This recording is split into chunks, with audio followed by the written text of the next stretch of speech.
Well, welcome home, family. Hey, it's your mom and dad. You're not gonna tempt me. You'll never regret me. You're not gonna tempt me. Oh. That was the original Temptation Island song. It's no more. Now, we love that it's on Netflix, right? You know, we love this for our king, Mark Wahlberg, and now more people are discovering Temptation Island. But the original was the original song. You're not gonna tempt me. And I will say, you'll never forget me. I do miss that. I miss that, but I also miss what I like about this show is like it kind of does bring back some of those like the songs that are really what's going on in the scene, because like I will say Bachelor really upgraded the music. Yeah, we were having like top 10 tracks. Love is Blind had like #1 hits. Yeah, I miss the like the a guy's going songs. to the bathroom and it's like, I went to the bathroom, regretting my decisions. Yeah. And then it's like, she's just like, I just don't know if like we connect anymore. It's like, we don't know if we connect anymore. We don't know it. It's like literally like they just take a scene and write exactly the words that are happening. It's my most favorite music in reality TV. Temptation Island does have a little bit of that energy where it's just like, and the swimming in the pool. I feel disappointed when I watch a reality TV show and it's like a top 10 hit. Yeah. I'm like, hey, it's too good. Use it sparingly. I need the grunginess of someone in their home studio writing a song about the fact that, Ashley's crying right now because she doesn't know if Grant's hooking up with Natalie. Like, I want to hear it. I want to hear the person in their house writing the song. Me too. Yeah, and it's just like, will they be together or will they break up? It's just like, I literally see the person just like in their studio being like, what should the words be? It's so fantastic. Now, one of my more favorite memories of my life is I was on a family vacation numerous years ago. You weren't able to come because you had work. So instead, I brought Instagram free Aunt Katie with me. And I was with my dad's side of the family. And one day we went on a boat. Now, mind you, this boat was not like, we weren't like alone on the boat. Okay, there was many people on this boat and we were going to a little island. And Instagram free Aunt Katie and I went to the bow. Is that like the front of the ship? Good question. Bow of the boat or the helm? Yeah, the front. We went to the front, the peak of the boat. And Instagram free Aunt Katie and I let the wind blow in our hair and we sang our hearts into the wind. You're not gonna tempt me. Because we were sailing to an island and then we were doing ITMs the whole time. The wind was whipping our hair and we were like, I've been with my boyfriend for about 2.5 years now, and he's obsessed with me, but I think I'm ready to see if he's really the right one. So it's time to get tempted. And we just kept switching. Were you guys both doing the women, or like was one of you being the boyfriend too? No, we were both being different women. That would have been way better if it was like, honestly, I can't wait to be fully tempted. No, we were going main character women energy, hair blowing in the wind, screaming, you're not gonna tempt me, in between our ITMs, and the entire crew of the boat was like, what the hell are these two women's problems? What are these 30? I'm really happy that they let them out to go on this boat. What are these 30-year-old women doing on the front of this boat? My dad was very embarrassed, as was my sister, my stepsister, my stepbrother. Not your dad or anyone in that side of the family is doing any sort of role playing about like Temptation Island. But that's why they love you. Oh, it was so much fun. And man, it's just a high recommendation for any of the members of the family out there. If you're ever in the wind and you see like a scenic scene around, pretend you're on Temptation Island and give like a good ITM about not knowing if they're the one for you. This show is truly like it's one of the most bizarre because it really, with all the dating shows, there's this level of like, oh, am I going to find the love of my life? Yes. But they should call this show just like torture. Because for all involved, it's literally whether you want to hook up, it's torture. Whether you don't want to get cheated on, it's torture. Whether you're frustrated in your relationship, it's torture. Like no one goes into this thing and it's just like, this is great. Temptation Island is top tier television because it's not like going in saying, am I going to find the love of my life? You're going in saying, am I going to get out of this relationship? Yes. And so many of these people, specifically, I'll say the women, on the seasons of this show need to get out of these relationships. And we thank Temptation Island for it, because honestly, it's often the wake-up call where it's like, hey, he hasn't been treating you right. And our king, Mark Wahlberg. Yes. No, I have said this for years, but of course, nobody does it like Mark Wahlberg. No. There is not a single host out there, not a single host that does it like Mark Wahlberg. When he sits at those bonfires, I was taking notes like crazy for just life in general. Sure. There were a few things he said that I was just like, okay, I got to write this down because I need to remember this. He's like halfway between a host and a therapist. He's incredible. The conversations that he prompts with the people on the show, like they are lucky to have him there. Massive. But the conversation he prompts with the couples and like probably helps the healing of so many people, but also the conversation that he starts, I feel like in homes. Yeah. He's just one of those hosts that it's like, I'm going to walk away from this episode. And even though it's wild reality TV, 100%. I'm thinking about what Mark said. Yeah. And I'm diving into my psyche. Yes. What a literal king. I think for me, you know, when I'm like vibing on this show, every time I watch it and it starts out, I always think about what was the conversation to get on this show like? Oh. I think that's what fascinates me. And that's honestly why I'd love to have someone from the show when it comes to not a contestant to talk about this. Cause I'm like, I want to talk to one couple and just be like, how did this go down? Was it one of you trying to convince the other? Was it, this will be a joke and then you kind of blows up in your face? Is it trying to get famous? Is it like, you know, you're trying to get famous? Like, what is the desire here for both parties? Because I'm going, you know, if you're the cheater or the one who wants to have fun, you're made to look bad. Right. And then if you're the person who doesn't really want to go on, but they kind of drag you on. You're living in hell. You're living in hell and made to look the fool because you're like the one who's sitting there waiting back for them while they're cheating. Yeah. Like, I'm always curious. They never look the fool. No, of course not. Of course not. But yes, the feeling of, And I'm also super curious about like, because every once in a while I have this moment where I'm like, this couple's bullshit. This is just, they're just doing this for the thing. And then I'll see one of them cry and it's like not a fake cry. No, it's and I'm not. like, that, like the guy is like, his lips are quivering in like anger because he's like so so I'm like, every time I think it's bullshit, I'm not. No, and I'm like, what is happening? And this is the beauty, I believe, of Temptation Island, again, above all other reality TV shows, is that even if you go on purely to become famous, this show will do a number on you. Like, you will not escape unscathed in a way that like something transforms internally. I think it's the only reality TV show that I see do that. You go on full intent. Me and my girlfriend, we want to get famous. We want to get our numbers up. We want to be models, blah, blah, blah, blah, blah. You will sit at Bonfire and something will change, regardless 100%. Of if you want to be famous or not. You'll get stripped down mentally. And you really will. You know, but I know our question is, do people get famous off this show? I think, because you know certain shows are more than others. Yeah, I think, well, now that this is a Netflix show, like, I think it's popping. So there is a fame element. Because I do feel like some shows have a fame element, and then some shows I feel like you don't really get famous off this show. You're just a part of it. Yeah, I think this is now that it's Netflix, I think the numbers are popping. Okay. So we shall see. Yeah. So family, obviously, we decided from your votes that we will be covering Temptation Island. Which is what I was hoping. We were hoping because we just love Temptation Island. But we tallied up all the votes. And this was by far the landslide. Yeah. You all wanted us to cover Temptation Island, but don't worry. That doesn't mean that we won't cover one of the other shows that you suggested in the future. So stay tuned for upcoming shows that we'll be covering. But right now we're talking Temptation Island. And today we are going over episodes 1, 2, and 3 of the new season of Temptation Island, which you can watch on Netflix. And I want to dive in. Actually, I want to ask you a question about me and you going on Temptation Island first before we dive into these couples. Okay. But we got to take a quick pause. Quick pause before I crack us open. Oh my God. Okay.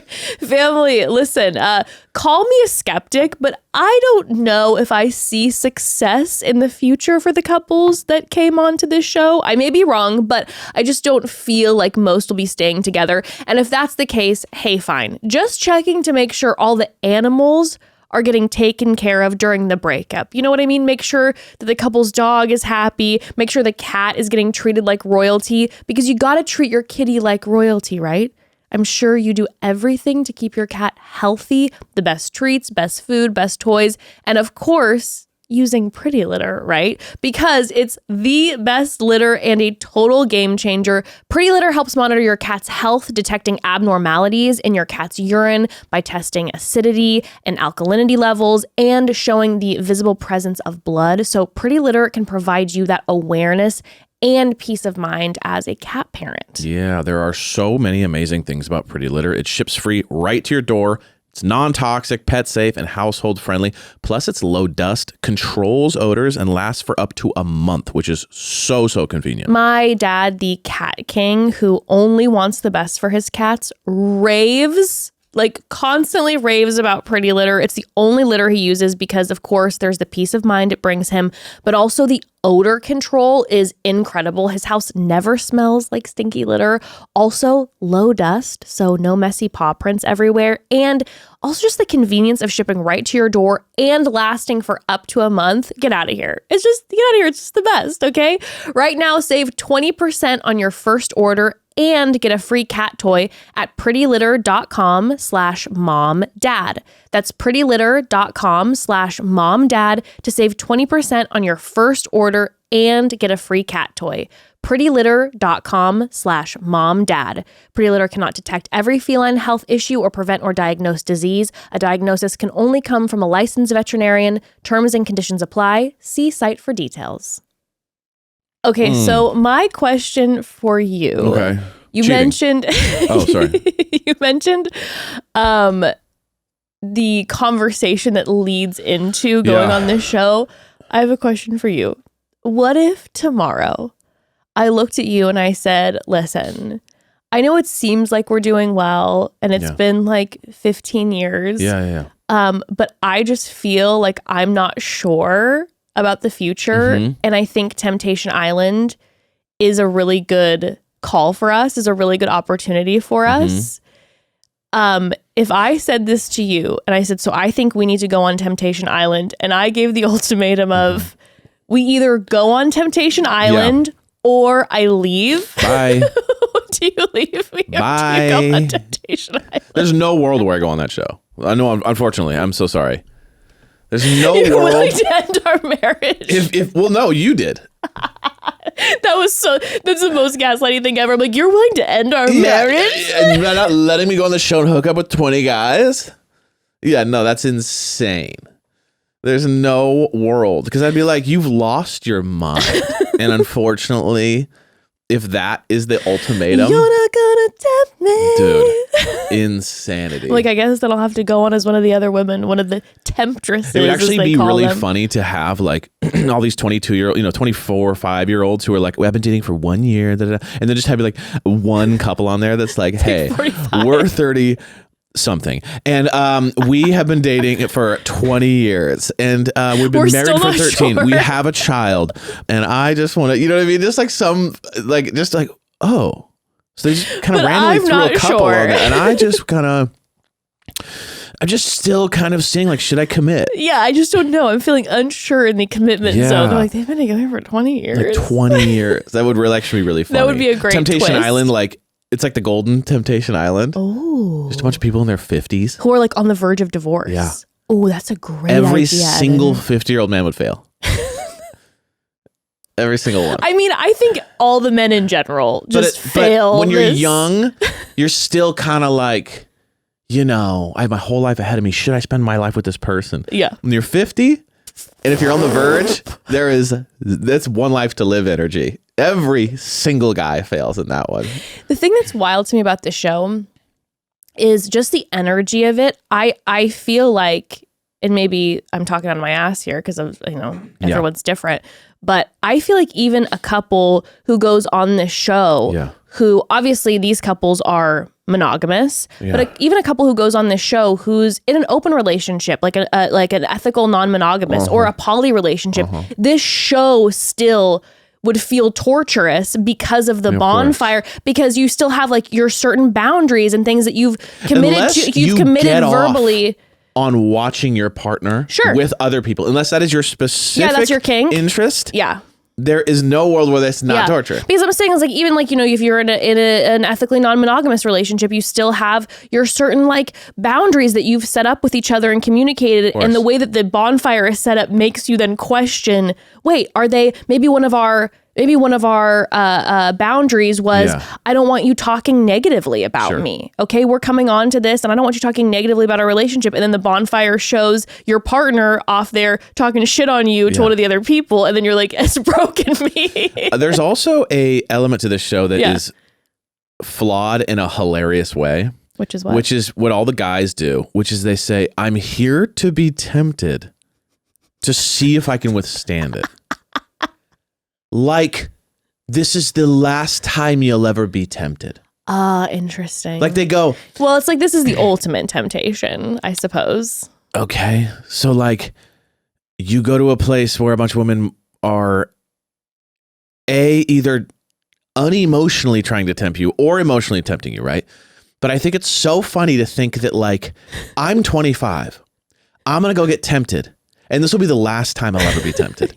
And when I go back to work on Monday, when I go out to the club with my friends, when I go into the gym, I will never meet another woman who I find attractive. Thank God this is the last time that I can prove. Like, who the fuck? The final cup. Who's to say that if I don't hook up with any of the ladies on Temptation Island, I won't cheat the next week at work? You know what I'm saying? Like, it's a very funny, like, for, I guess in some of these cases, the girlfriends to think like, this is a great, like, you know, litmus test to see where we're at, to think like, if he doesn't cheat on national television and exposes himself all the way, he won't cheat at home. Now, I do find it though an incredible test, because even when you see someone who doesn't actually maybe cheat or cross the boundary that the partner has set up, you still feel the energy. Of course. I do think that there's still the energy there that you can feel, that you'd walk away being like, even though you didn't technically break one of our, you know, quote unquote rules, I still, there was an energy there that I'm not comfy with. Well, also the show does that thing where it cuts out things out of context. Yes, during the bonfires. Fantastic so, television. The only way to get away scot-free is to literally sit in your room by yourself and lock the door. Because you could literally just walk by someone and look, and then they catch it and make it look like you were like going, you want to come with me? You just stay fully locked in your room the entire time, just doors barricaded. That's the only way, or else you're going to have some sort of issue. You see like someone's feet underneath and you're like, go, shoo. Exactly. Get away from me. Be gone, Satan. So like they'll always find a way to get in your head. It's a fascinating experience. It really, really is. Okay.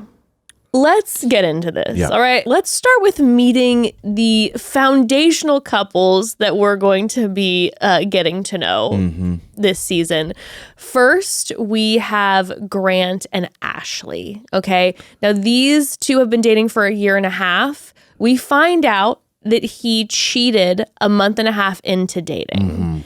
She got a DM from someone who was like, yeah, I was hooking up with your guy. Right. They were exclusive. They were known to be exclusive, and he started cheating. And then he apparently chased her. She was in Greece. Yeah. He chased her there, begged for forgiveness. They got back together. They're a very Love Island couple. Very Love Island couple. They look very Love Island. The fact that like he cheats on her a month in while she's on her way to Greece for a vacation. Very Love Island coded. It's all just very, just like, I was on my way to Greece to party with my friends. I was gonna have some banta. I'm gonna go have some banta with the club. And they even look that way. It's like his pompadour hair is like perfectly fluffed.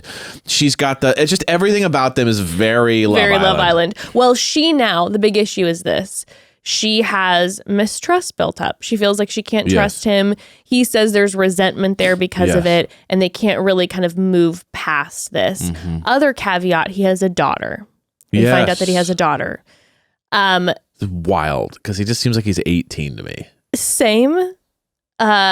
These two, so Mark asks each couple before they go into the villa what their rules are. Right. This couple says no touching anyone, acting like they're still dating. And I really want to hone in on the no touching anyone rule, because Grant breaks that within 2 seconds of being on his date. 100%. Just as a heads up. Now, Grant is the one, I want your thoughts and opinions, but overall take, Grant is the one when everybody first sat down that I go, my red flags were screaming with Grant. He was the one that I was like, maybe it's obvious, but that's the guy that I'm like, this guy is here for fame. This guy thinks he's God's gift. This guy is going to put all the blame on her. Yeah. This guy is going to be the first to break the rules of the couples. Like, I felt this in my bones. I felt very validated as the episodes continued. I can't stand Grant. I can't stand this guy. And more was affirmed when they all branch off and the guys go to their villa and the women go to their villas, and it's before any of the Tempters and Temptresses show up. So it's just the guys alone. Most of the guys are going to bed. Lino's journaling. Grant busts out a guitar and is playing guitar in his room solo. I'm like, I'm just waiting for when that gets brought out to impress one of the women. that his musings will go through the vents into the other girls' rooms, and they'll be like, oh my God, I didn't know you play guitar Who too. is that man? Who is this siren coming to see us? He's just like, he just really rubs me the wrong way because I think he's so corny. And I think he thinks he's God's gift. He's just got like douchey vibes. Gives me like just all the ick. But it's interesting because she says later, you know, like what she loves about their relationship is like how fun their relationship is and how much fun they do like have together. Sure. So, and she said he has like a zest for life. So like there's definitely like you're dealing with the guy who has a lot of zest, but the back end of that is a guy who has a wandering eye and wants to party and whatever. So, and because she's very the opposite energy. She's very like chill, laid back, soft spoken. So, you know, it's like he just reeks of like sales guy that parties on boats and just wants to be in Miami. You know what I mean? He just has that energy. He's just the guy of all the men. He's the guy to me that if I had a friend going on the show, I'd be like, I trust him the least out of these four guys. He says stuff like, you know, this is going to be the biggest temptation I've ever faced. So like, to even walk into a place and be like, because there's a lot of hot women, I'm going to be struggling. Right. To be like, it's that simple for him. It also doesn't feel like Brion is, and we'll talk about Brion, but Brion's way more open about his like purely desires and proclivities versus Grant hits me as the guy who's going to be like, no, babe, don't you worry. Like, yeah, there's beautiful women everywhere, but like no one will be like you. And then 10 minutes later, he's talking to some woman in the corner and telling them the same exact thing. And that's the vibe that Grant gives me. And I will say out of all the guys too, seems the least ready to be in a serious relationship.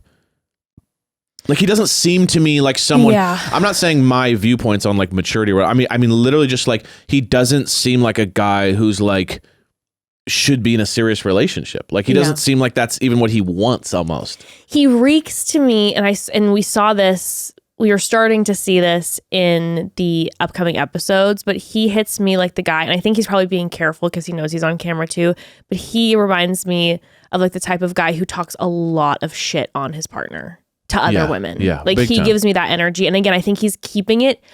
He does it. I think more than all the guys, Grant is keeping it as much as he can good for the camera. And the wild part is that he's the one now straying the most in these first 3 episodes. But he's also the one that talks the most shit. But I think I get the vibe though that he's holding back more than any of the other guys. Even though he actually talks like the most shit, he's being the most physical and breaking the most rules. I think he's also holding back the most. And I think the real Grant is way crazier. Oh, 100%. I think the real Grant he's trying to be real careful. Completely agree. That's the vibe that I get. That's the vibe that I get. And I love when we go later in the episode to how Mark addressed him in his bonfire. Mark came down and was just like so daddy with what he said to him. Okay, next couple that we meet is Alexa and Lino. Mm-hmm. So these two had a meet cute at the gym where he was looking at her, injured himself because he was trying to like bench press too much, went to the hospital. And like 6 months was out. 6 He like shredded his whole body. It's crazy. Came back and asked her out. It's like 5th grade stuff. To be like, look how much I can lift. Do you love me more now? That is hilarious.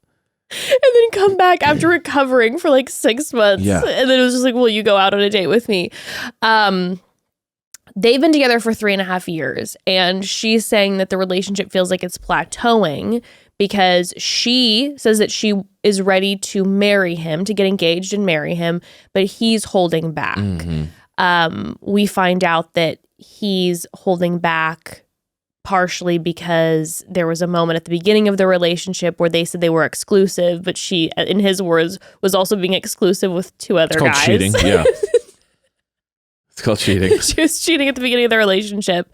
And also, she is a labor and delivery nurse. Right. And so she's had to relocate to 3 different cities, and he's followed her and like switched up his job to all these different cities. This couple makes no sense to me. Okay, go ahead. It makes no sense. All the other couples, there's someone in the relationship who wants something else, who is struggling with something. Okay. The other person in the relationship wants to get locked in. Okay. It's simple. This couple why are you on the show? It makes no sense to me. Here's why. He is struggling committing because she cheated. He doesn't quite trust her. Also is kind of busy with work. Okay? Well, and I think then him uprooting his life always. Uprooting his life always for her. She is struggling because he won't commit fully to her and want to get married because of her past.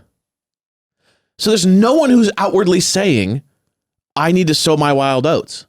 They're both wanting to be together, but can't be together for certain reasons. So it's the only one that doesn't make sense. There's no one outwardly saying, I need to be tempted. Can I give my opinion? Yeah. I think she doesn't want to be with him.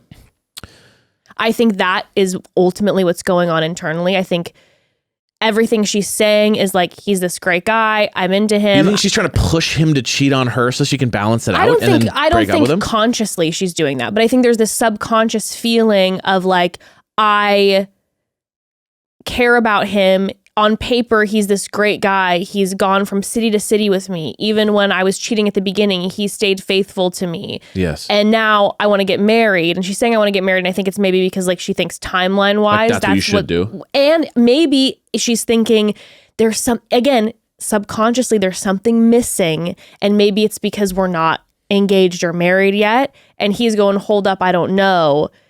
I think that Alexa loves Lino, but I think that he's not maybe the right, like there's something missing for her, because even in the conversation when we see later when she's in the women's villa and she's talking to Ashley, and it's the clip that Lino saw at the bonfire where she's like, I don't need him. Like I was totally fine before him and I'm a strong woman and I can do this, this, this, and this. It didn't feel like to me when someone's sharing in a way of like, I'm feeling insecure because I wish he was here and I don't need him. Like I need to tell myself that. I think it was like her talking to herself being like, no, I'm going to be fine without him. Interesting. And I think there's somebody else, or this maybe is there something missing. And maybe she doesn't want to quote fail at another relationship, so it's like this fear of like, yeah, like Mark was talking to her, she said that she felt a lot of guilt because of the cheating, but then she felt a lot of guilt from the divorce and feeling like she let down her family and all this. So I think maybe she feels like I don't want to do this again,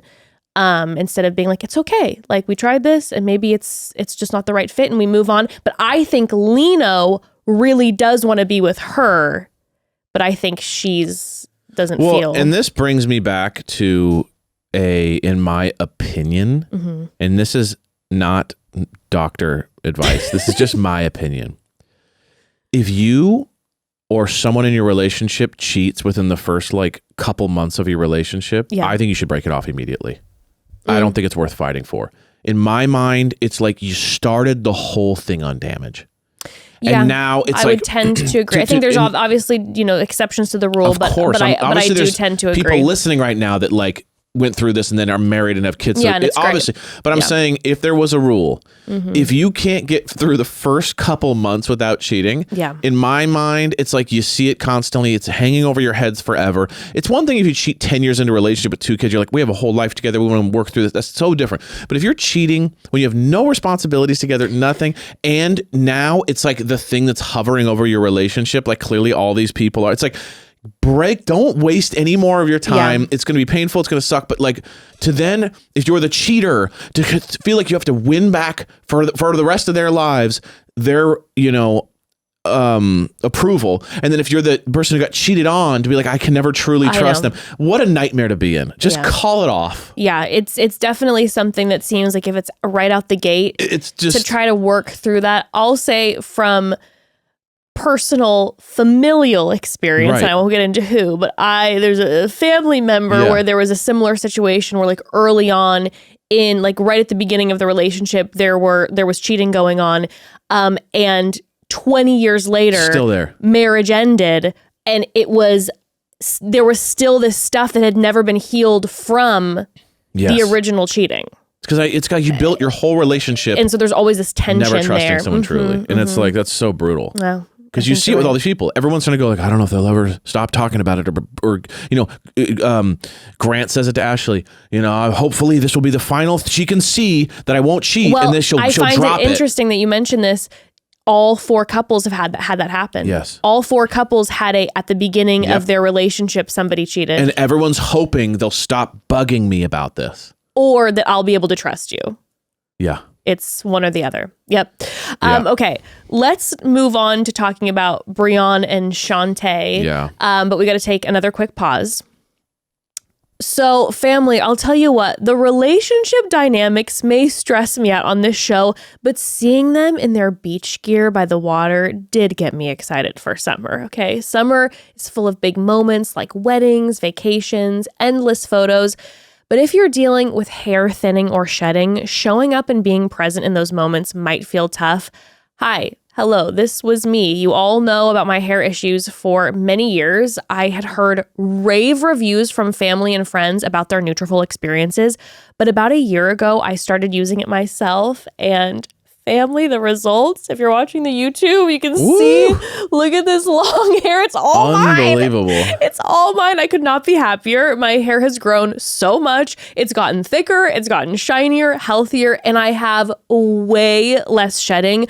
I am now a lifelong fan of Nutrafol because it changed the game for me, okay? I'm so grateful. Nutrafol takes a whole body approach to hair growth, working from the inside out, so the sooner you start, the sooner you'll be feeling confident and focusing on what matters most to you. Yeah, you may have heard of Nutrafol's hair growth supplements and wondered, do they actually work? It's a fair question. Many hair supplements overpromise and underdeliver, but Nutrafol is different.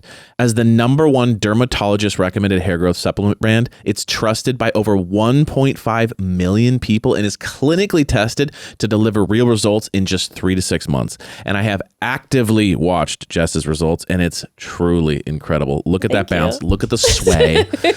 And while many supplements rely solely on ingredient studies, Nutrafol clinically tests its final formulations using advanced hair measurement tools like their hair counts and pull tests to track real improvements in growth, quality, shedding, and texture. And it's not just backed by studies. Their research is published in peer-reviewed journals and vetted by doctors, ensuring scientific rigor and reliable results. It is the real deal. Something else I love with Nutrafol, building a hair growth routine is easy. You order online, no prescription needed, enjoy free shipping, automated deliveries, and up to 20% savings with a Nutrafol subscription. Plus, get free naturopathic doctor consults and a Headspace meditation membership. How amazing is that, okay? So start your hair growth journey with Nutrafol. For a limited time, Nutrafol is offering our listeners $10 off your first month subscription and free shipping when you go to Nutrafol.com and enter the promo code MOMDAD. Find out why Nutrafol is the best-selling hair growth supplement brand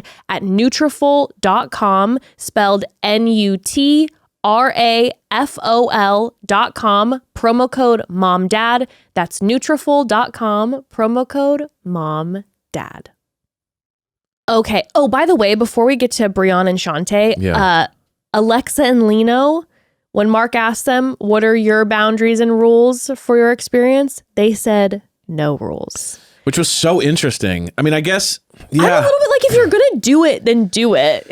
Yeah, rules is really interesting to me because I'm going, okay, so the rules make no sense for a show about cheating. Well, it's because, again, I think most of these people are going on the show, and often the men are being tested like, hey, are you able to withstand temptation? Because you typically cheat. Like, you know what I mean? But I don't understand that. So like, explain to me the point of rules then. If the idea is don't cheat. Right. Okay. so you can cheat emotionally? Like they're saying you're allowed to sit down and have just meaningful conversations with people, and that's what they're going for. It's like, no. These guys cheated. So what is the like the rule doesn't make sense to me, where it's like, okay, I'm allowing you to go on dates but not touch anyone. What does that prove? You know what I mean? It's such a confusing. Yeah. I agree with you. I think that Lino and Alexa are only make the true sense, which is do the experience and prove to me and I think they're onto something here, because it's like, okay, if we're gonna do this and then we're gonna do this and we're gonna really see at the end, like, are we each other's people? Versus it feels like Lino and Alexa are coming at this from a perspective of like, is this the right person for me? We've been together for a long time. Like, we're seeing it now, gonna see other people and see if you're the right person for me. Versus the other couples are like, he cheated and I don't trust him, and I'm going to see if he's able to withhold physical temptation and walk away from this. That's what it feels like. It makes it's a funny. It'd be like saying, "All right, I have one rule: don't cheat on me." It's like, yeah, that's the whole point. So it's like a well, anybody. But one thing I did want to point out, which is very funny to me, is that Tyler's response to the rules, and they were like, "Yeah, no physical, no," and then he goes, "You know what? I'm here to learn." He said to learn and to have conversations and to learn. He said, I want the experience to grow and have the privilege to date. Yes. And I'm like, these people are here for two very different But it's also just really funny, like the way he phrases everything. It's like, I want to learn. I want to have the privilege to date, which is like a really funny way of saying, like, I want to see what else is out there in the world. Yes. It's just really 100%. Okay, let's move on to Brion and Shante. So we find out that these two met at church. She needed financial advice, and he said she ended up in my bed that night. I love that sentence. I met her at church and we were banging that night. Very funny, just like kind of the process there is just very unexpected. Like the fact that no one kind of pointed out how funny that is, or like how bizarre that, like, they were like, yeah, we met at church and we were banging that night. So church is great. That to me was not a great first impression of Brion, that without Shantae's consent just said, yeah, and she was in my bed that night. Right. And I was like, yikes. Okay. Yeah. I right out the gate, I'm like, I'm not thrilled about the fact that Shante doesn't look completely comfortable with you just saying, yeah, by the way, you could have just left it at, we met at church, I gave her financial advice, we started seeing each other. Like, she was in my bed that night. Wild. We find out that he is like, I like to flirt a lot. And he is very, very sexual. But their history is also crazy, because he didn't just cheat on her. He left her for another woman. He's like, I chose another woman. So they were together. Yeah. He then left her to be with another woman. And then he was like, oh, never not mind. as good as Shante. Yeah. So he went back to Shante. Right. So pretty intense there. And then also his honesty regarding like what his needs are. Because the other guys are always kind of shrouding it in like, I think I want to be with her. I think we should be together. I've cheated. I'm trying to prove to her. You can see it's like, should we be together? Should we not? We're trying to figure that out. Brion is like 100% certain I want to be with Shante. Like, that's my wife. Yeah. Problem is, I'm so horny. And she's not super horny. How do we solve this? Like, it's cut and dry. It's literally like, I'm trying to have sex constantly. She's not super into sex. How do we solve this? Maybe we'll go on Temptation Island. That's what's so funny about this. And by the way, throughout this episode, I would love to like get more and hear more from Shante, because we hear him saying, and again, I'd be so pissed off if I was Shante, because we hear him sharing with all the other women in the villa that she doesn't like to have as much sex as he wants to. And I'd be like, this is so personal. Like, this is so between our relationship. You're just going and talking to these other women and being like, yeah, she's not as horny as I'd want her to be. I would love to hear from Shante, by the way, like actually how she feels. It's like, you know what? Shante might love that, but maybe just isn't into you having threesomes, and maybe doesn't, and wants to be like fully monogamous in this sense. But I think what you're nailing is kind of the arc of their whole relationship in general, is the whole thing's about Brion. Yeah. Because it's like everyone else is kind of having their moments where like their ITMs are about like what I want, what I want, what I want, what I want. All the ITMs between them two are like what he wants. Yep. And she's kind of like, just kind of like blindly loyal to him, but we're never about hearing what she wants or needs. It's always just like, yeah, I know I'm not as sexual as he'd like, or I know I'm not as much as he'd like this. And he's going, yeah, I need more of this and I want threesome. So it's really interesting to be like, she's kind of along for the ride and hoping he sticks around, I guess. I really have high hopes for Shante in this process because I do think that these two, personally, I think that these two are just not supposed to be together. Right. I think they just need two different people. And they might have certain things that they really love about each other, but I don't think they're right together. And I really have high hopes that Shante is, right now she's like easing into it. Yeah. But maybe by the end of this, that her journey will be like, what do I need? Right. And not just like, Brianna's needing this, and that, and that's why we're here, because it feels very evident that they're here because of him. Right. She doesn't give me any reality TV energy. Zero. Like, she's so chill. There's nothing about her that's like, I want to be famous. I really wanted to have this experience. Yeah. Like, this is what he wanted, and she came. And but I'm hoping that then this journey ends up being something that is actually then very meaningful to her. That she discovers what she wants. I completely agree. But he said he's ready. He's like, wants to be serious with her, but he's just like, but I also want to have threesomes. My sex drive's crazy. So he's just like, there's a big missing piece here. I could not believe, I'm skipping ahead, but when all the women came out, who were going to be the quote unquote Temptresses came out, when he said to her,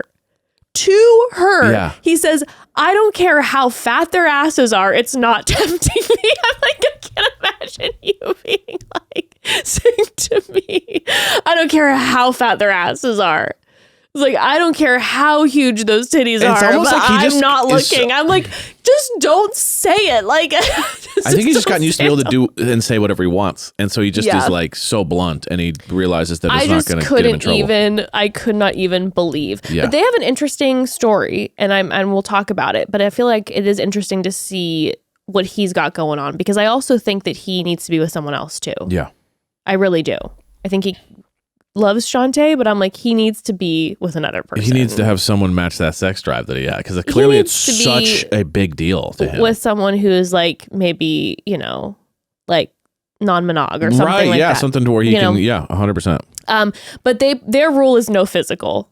It's like, what? And I was like, literally why he's here. He's not, he has no question whether he's emotionally connected. It's purely physical. Yeah. So it's like, what is he going to get out of this if it's not physical? It's just the test. Yeah. It's just the test. Okay, and our final couple is Tayler and Tayler. Yeah, right. So they first met when he was still with his ex-wife, and him and his ex-wife still his wife at the time. Yeah. Him and his wife at the time went into a bar where Tayler was bartending, and he saw her for the first time. Cut to 4 months later, he's divorced. Right. No, just separated. 4 months after separation. Excuse me, separated, and now he's seeing And Tayler. Mark brought up, he's like, that's not enough for any grass to grow. He's like, no grass grew. So he's basically saying like, wasn't able to live at all in between my divorce and my relationship. And he got married at 18. So he's young. It's like he probably dated this person, I'm assuming, for a while before he married them at 18. The caveat is that apparently during this time, number one, he was unfaithful to her at the very beginning of their relationship, a month in.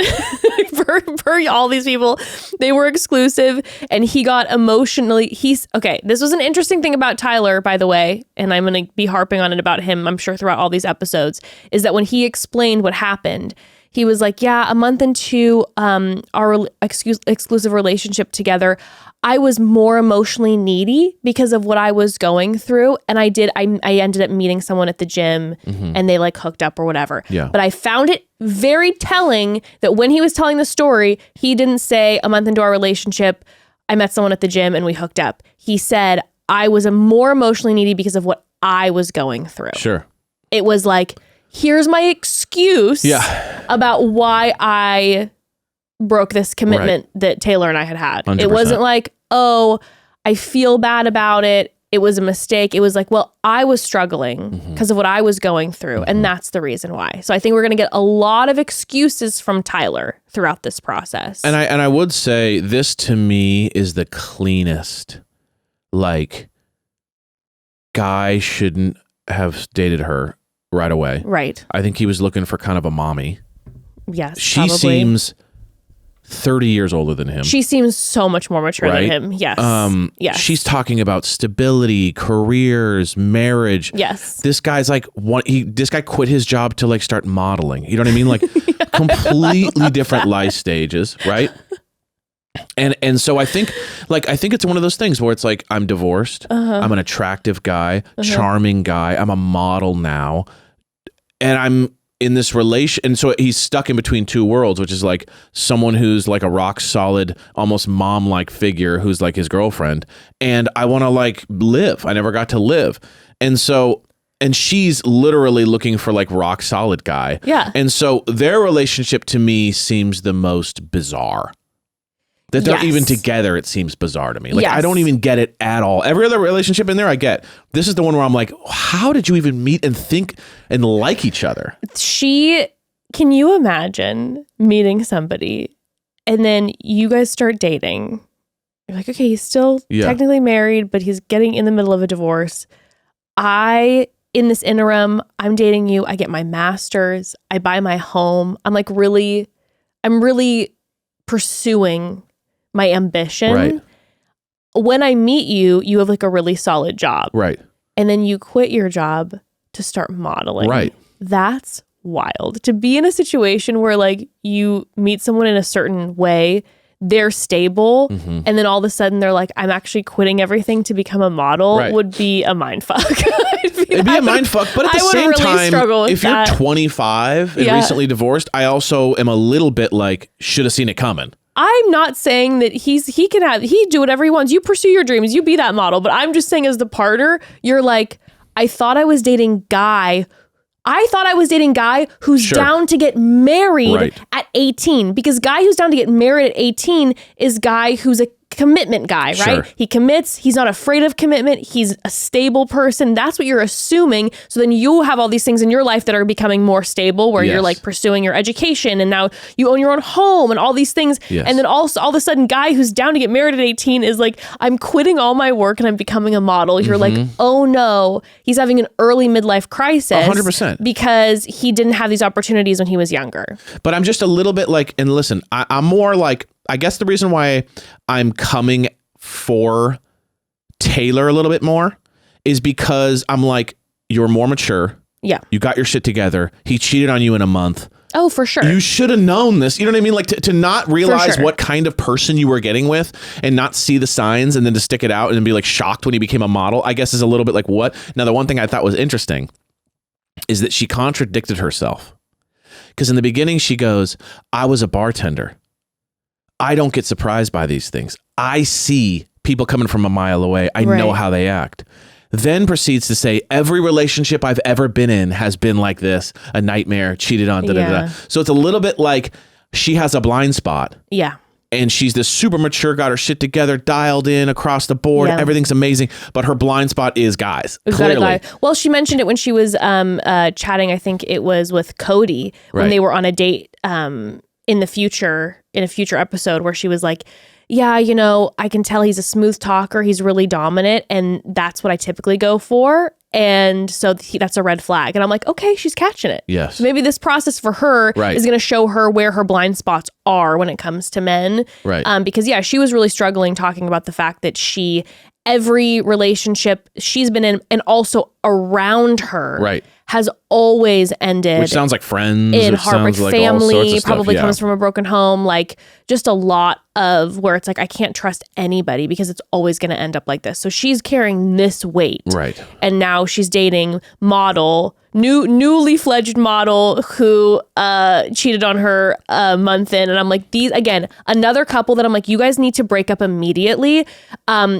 Tayler needs to be with a stable guy who's got his shit together. Yes. And Tayler is so young in his energy. He's so youthful. He's so young. Like he needs to, I think, honestly, we'll get into it. I think Kay is actually a great fit for him, but I don't think he should be with anybody. No. I think he needs to spend a few years alone figuring it out, because he's going to keep hurting people because he's not ready to interesting, though, how know himself fully. And, it's interesting, though, the opposites attract thing, though. The fact that he kind of latched onto this like more mature woman and then she kind of has this thing for clearly the fun-loving kind of Peter Pan boys. Yes. Because she even talked about, I can be kind of not so fun and kind of intense and serious and da-da-da. Even though and then she's even talking to guys about like, he doesn't even, put the toilet seat down. You know what I mean? It's very like... It's interesting. Yeah. Well, he's like, like you said, I have the privilege of dating people now. These people are here for two very different reasons. Yes. And he's like, we're here to let her loosen the reins. Yeah. And let me be adventurous. And I'm like, this is great. What does that mean? So she's just letting you off the hook for like a couple days? And then you're going to come back and they can get out of your system? You're just going to be good now? Yeah. But their rule is no physicality. She goes no physicality at all.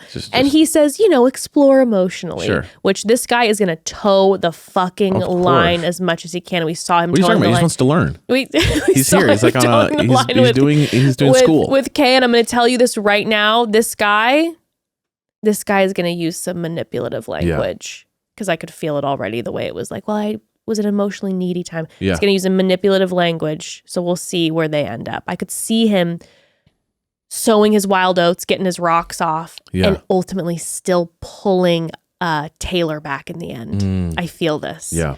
Like she'll do her own thing. He'll be fully with another woman and then leave that other woman to go back to Tayler. Yeah. I can feel it. Yeah. Okay. Let's dig in to this. Now that we have our thoughts and opinions, let's really dig in. But first, we're going to take another quick pause, family. So I'm not sure if any of these couples are going to work out or if they do, if they're interested in planning on having kiddos one day. But shout out to a great parent I know on this show, and that is our beloved host, Mark Wahlberg. He is an incredible dad. This man's an amazing father. Amazing. He loves his kids. And by the way, even though she's not on screen, shout out to his amazing wife, Robbie, who we adore, who is an amazing mother. These two people, we take notes from them when it comes to parenting, okay? They are two incredible parents. And one parenting journey we've gone through is making sure our kiddo gets the vitamins she needs, okay? That's a parenting journey we've been through. Well, the issue was that Ember either thought the vitamins tasted gross or the other vitamins, well, typical children's vitamins are basically candy in disguise filled with 2 teaspoons of sugar, unhealthy chemicals, and other gummy additives growing kids should never eat.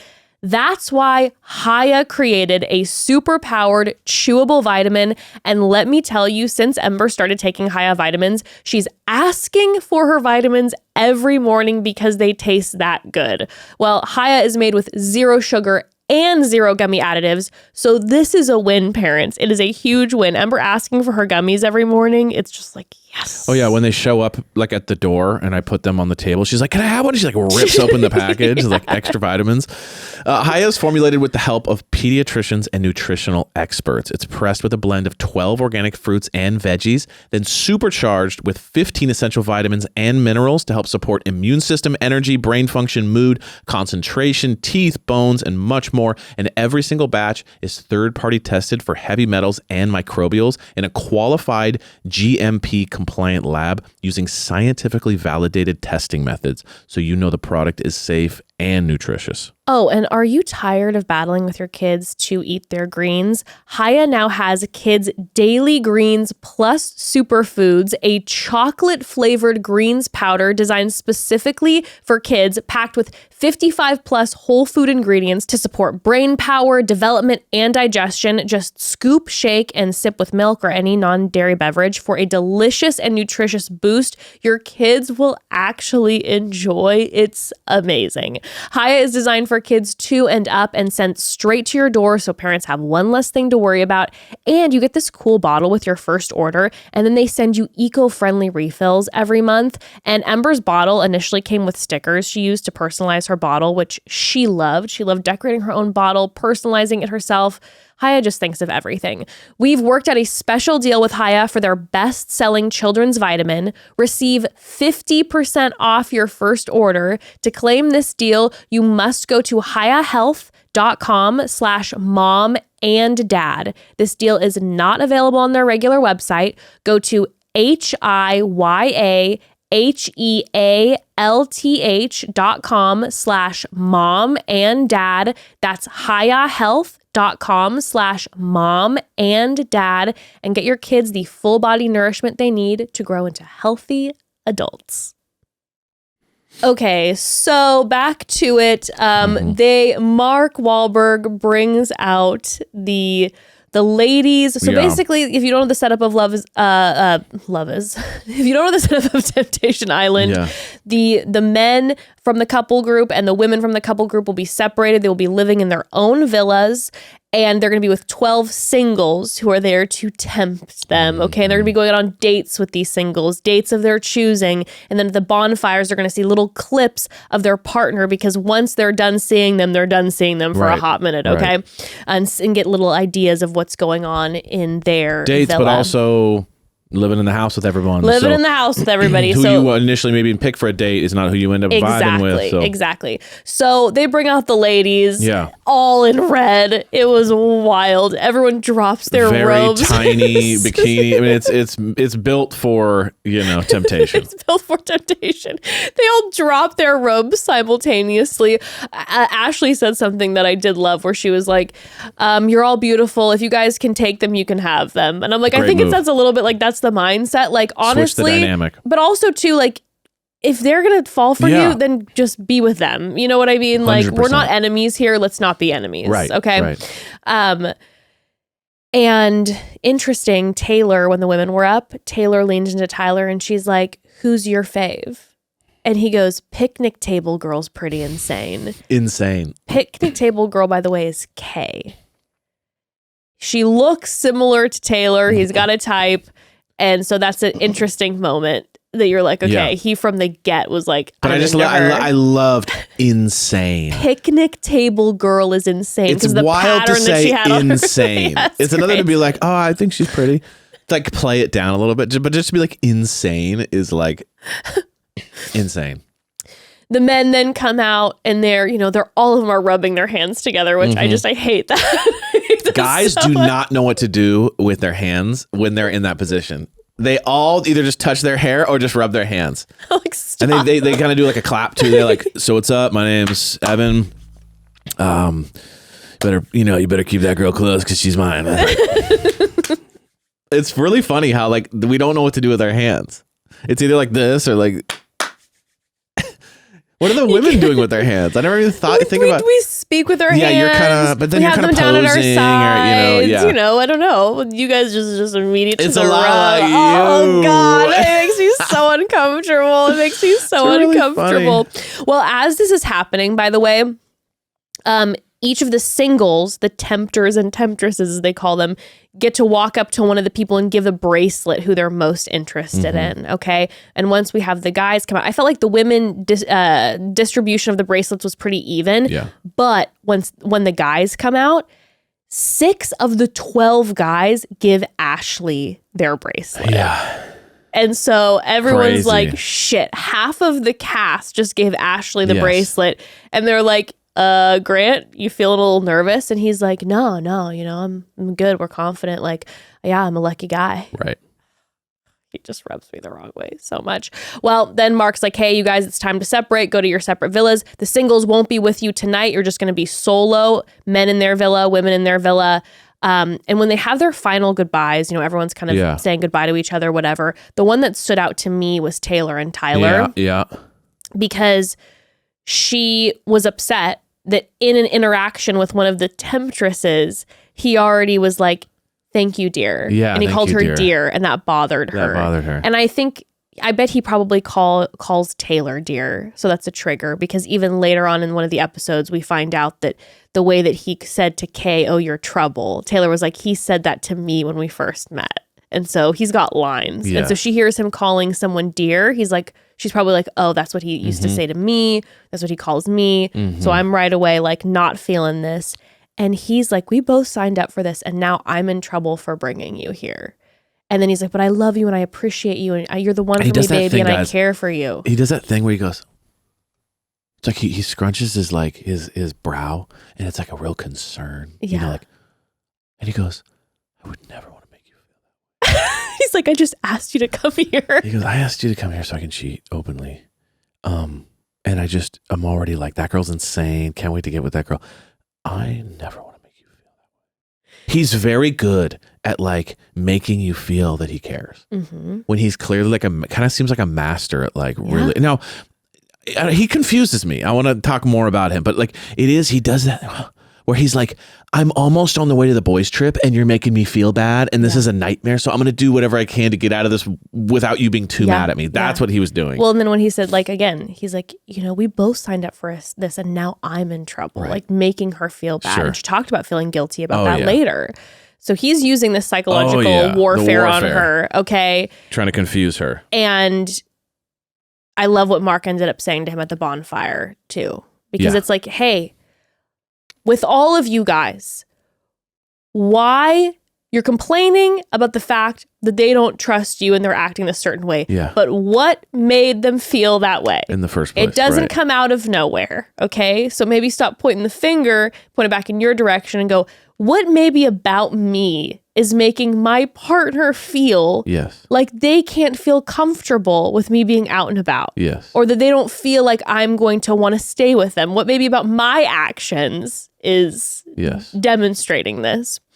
Okay, so after they have their first night separately alone, they have their first dates where every person gets to pick their first dates. And by the way, fucking diabolical Temptation Island. You think the men are going to be alone picking their first dates? No.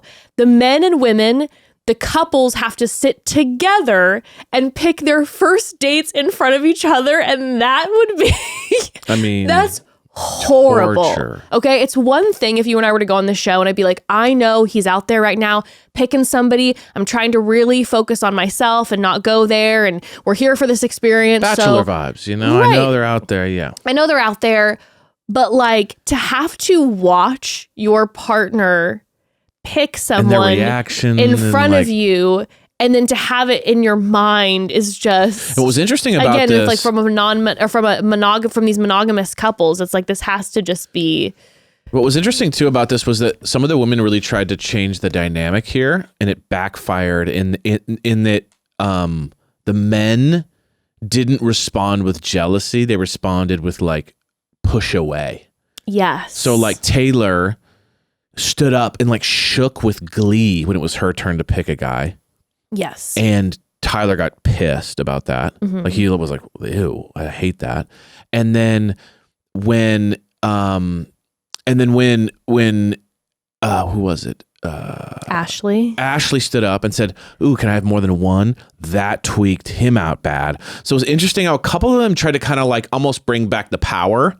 And the guys didn't take it in a way of like, now I'm jealous, I got to get her back. It was like maybe we shouldn't be together. Well, and I think we're also coming from a standpoint of like, for example, and I think numerous of these men are like this, but like, I don't think Tayler respects Tayler. Right. Before they picked their dates, he was sitting talking with the guys and he's like, it's going to be interesting for Tayler to see who I choose because like, she was looking at some of these women and she's like, I know you. She doesn't know shit about me.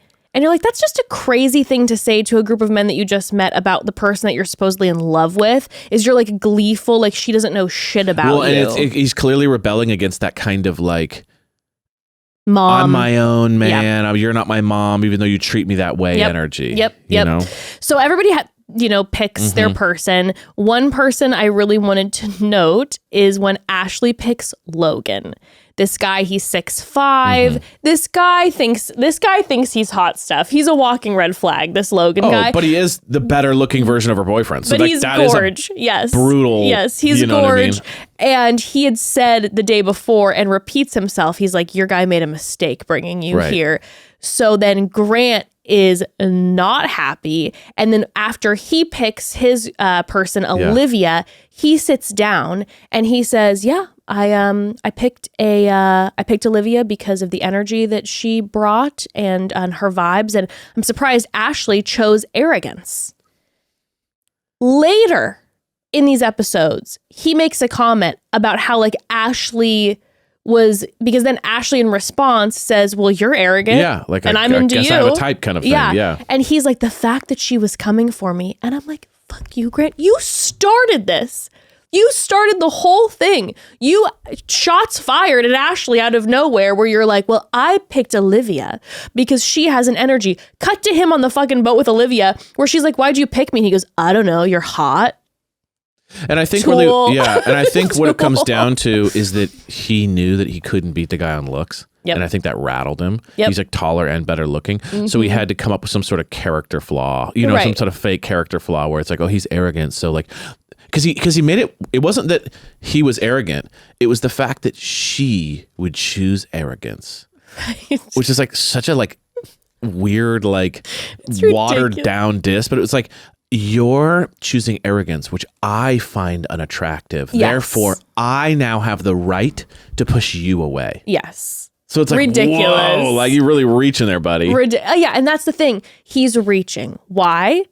Because he wants an excuse on television to do exactly what he wants to do and not have the viewers hate him. Yeah. He's trying to do that thing where it's like, I'm going to try to make Ashley look bad. I'm the victim here. I'm the victim. She's been riding my ass and she's just not a good person. He's going to try to make her look bad. And I can guarantee it for this whole season, he's going to try to make her look bad. And he did so that he multiple times when he was talking to the ladies too. What? He did also when he was talking to the ladies. He's like, yeah, she's not a good mother. I don't think. I want to talk about that. Ooh, there's all sorts of shit he was saying though. It's like really wild. Can I just quick caveat onto that, even though we're jumping ahead? The moment when Grant was sitting with the women a few days in and says, I have a daughter, I haven't introduced her to a lot of people.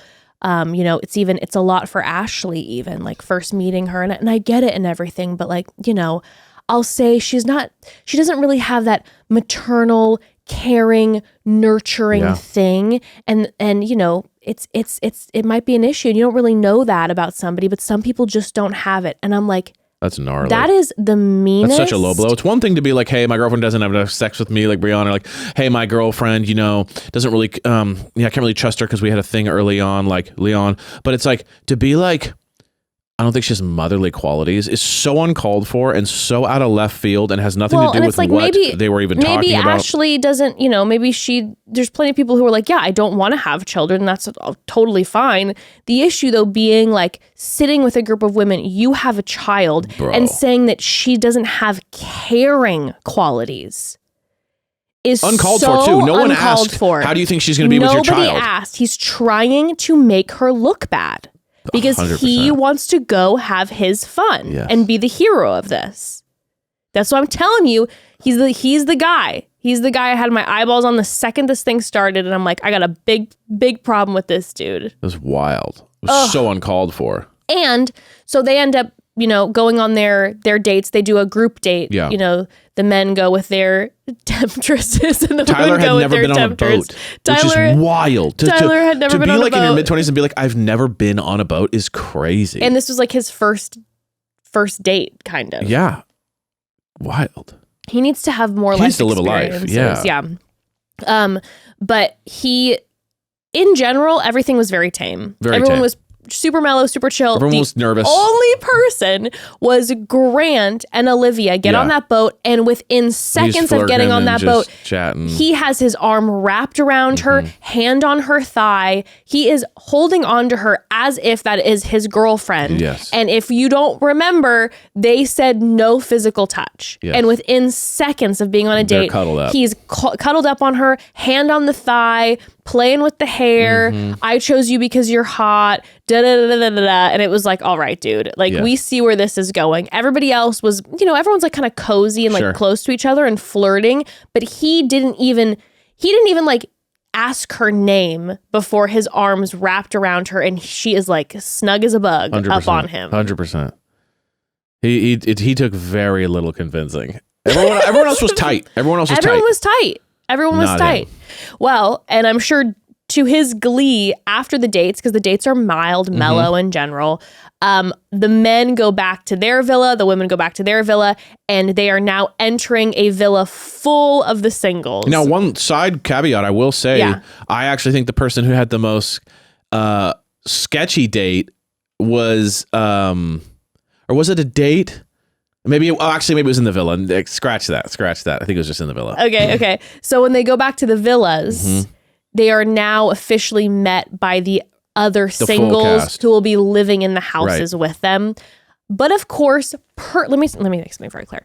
Per usual, on all the seasons of Temptation Island, no matter what season you watch, The side where the men live, aka where the 12 single women are, is always a party. It rages night and day.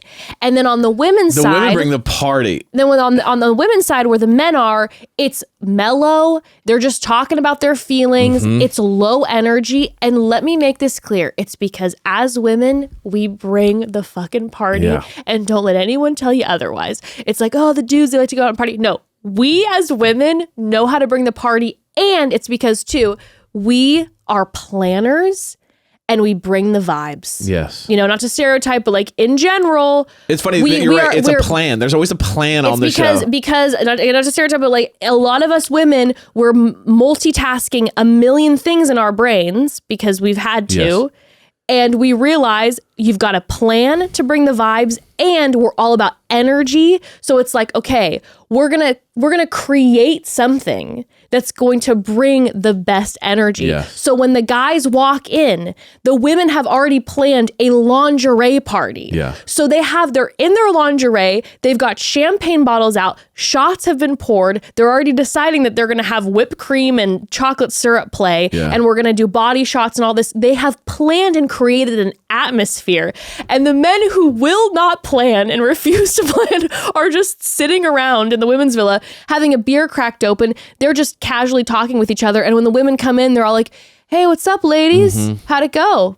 No plans. Yes. So then the women just kind of walk into like a stale kind of like, I guess these guys are like friends now and they've been talking and they got nothing. Yeah. No games, no energy. Nothing. It's always such a different energy. It's such a different energy, and I'm telling you, it's way better to be a guy on the show. It's because the women are like party planning and they're bringing the party. Is all I'm saying. Not even close. And it happens every single time too. The next morning on the women's side with the single men. Yeah. The next morning, it's always been this way. I don't think I've ever seen a season that's not this way. Where the guys go, yeah, it's kind of a bummer. Everyone's kind of like a little heavy, so we're trying to kind of lighten the mood a little bit, you know? And it's like, you guys. Half the women are crying. Why don't you try? It's like, because the women walk in and the guys are just kind of like broing down and not really have anything planned. And so the women eventually are like, okay, I guess I'm just going to go to bed because honestly, I'm depressed. Yes. And this is very, very hard. It's like, if you plan a little bit, which by the way, we see, I think his name's Yemen, who later on the women's side, he's like, all right, it's time to party. Let's wake up. Let's have games. Let's do chicken fights in the pool. Let's do all this stuff. And I was like, thank God for him, because then he turned it around. And you see when you got somebody in there who's willing to like, let's bring the energy, you have a whole different vibe. 100%. But the women always bring the vibe hard on the men's side. Oh my gosh. Okay, let's talk about some of the dynamics that go down before then the bonfire. Yeah. But we'll take one more quick pause, family. So, hey, quick reminder, Mother's Day is in a few days, and I would be remiss if I didn't share what I think is the best gift for someone you love, and that's an Aura digital picture frame. You all know how much we love Aura frames. We've gifted them to most all of our family members at this point, and people we love because they're so special. Like, if you don't live right next door to this person that you love, you can get them an Aura frame and then be sending them pictures and short videos constantly to their frame. It just like, it feels like you're still together somehow. It's just so special. I told you all that Ember has been busy with some exciting projects, so we haven't been able to see my mom as much, and she misses us and we miss her. Well, right now, when I'm out with Ember on these sets, I'm able to, in the moment, send my mom, upload these pictures of Ember to my mom's Aura frame, and it makes her so happy. She's texting me, we're texting each other. It's just, it's so special. Yeah, it's like she's with us. Yeah. Aura frames really have meant a lot to us and our loved ones over the years. They're the best. They look sleek. They're also so easy to set up. It only takes about 2 minutes to set up a frame using the Aura app. It's got free unlimited storage. You can add unlimited photos and videos and invite as many people as you want to a frame. There absolutely is no hidden fees or subscription. You can share photos or videos from any device and they will instantly appear on the frame wherever it is in the world. No memory card required. And by the way, save the wrapping paper. Every frame comes packaged in a premium gift box with no price tag. It's perfection. Absolute perfection. Aura frames warm my heart. We've told you it was my Nana's favorite gift that we ever got her, and she just used to sit in her favorite chair and watch us upload new pictures and then text me about the pictures. And when she passed away, we took that Aura frame and we have it going all day long in our house, and it feels like she's still with us, and it just means a lot. Yeah. It means a lot. And Aura frames were named the best digital photo frame by Wirecutter and featured in 495 gift guides last year. So the next time you need to call your mom, you can also send her a new pic of you from that trip you're telling her all about right from your phone. Aura has a great deal for Mother's Day. For a limited time, listeners can save on the perfect gift by visiting auraframes.com to get $35 off plus free shipping on their best-selling Carver matte frame. It's gorgeous. That's AURA frames.com, promo code MOMDAD. auraframes.com, promo code MOMDAD. Support the show by mentioning us at checkout. Terms and conditions apply. Okay, so back to the men and the women's villas. By the way, during the men's villa, when they return and it's the lingerie party with all the single women, we are seeing men getting grinded on. We are seeing body shots. Body shots. We are seeing women sucking whipped cream off of their fingers and their necks, and so chocolate syrup on the neck, lick it off. It is just fodder for bonfire footage. Horrible look. It's wild. It's the first night. It was funny though, because Brion was like trying to be like, she was licking off his neck, and he goes, "I appreciate you," afterwards. Like he didn't know how to be. It's like he remembered the whole like camera thing, and he's like, "Shit, I appreciate it. Thank you so much." And Lino was literally sitting there like reading. Yeah. And one of the women licks it off his neck, and he's literally just sitting there. He's like trying. Lino seems like a good guy. He really does. By the way, I might bite my tongue later because maybe but it really does feel like he doesn't want to be here. But it feels like Lino is out of the guys like a better guy. Yes. You know what I mean? That's the vibe. Yeah. That's the vibe that I'm getting. I completely agree. Now, this is also during this portion is where we see Grant pulling Olivia aside and being like, it might not be meant to be with Ashley. And she's like, are you leaning one way or another? And he's like, I'm teetering. And it's just so interesting because it's so ridiculous.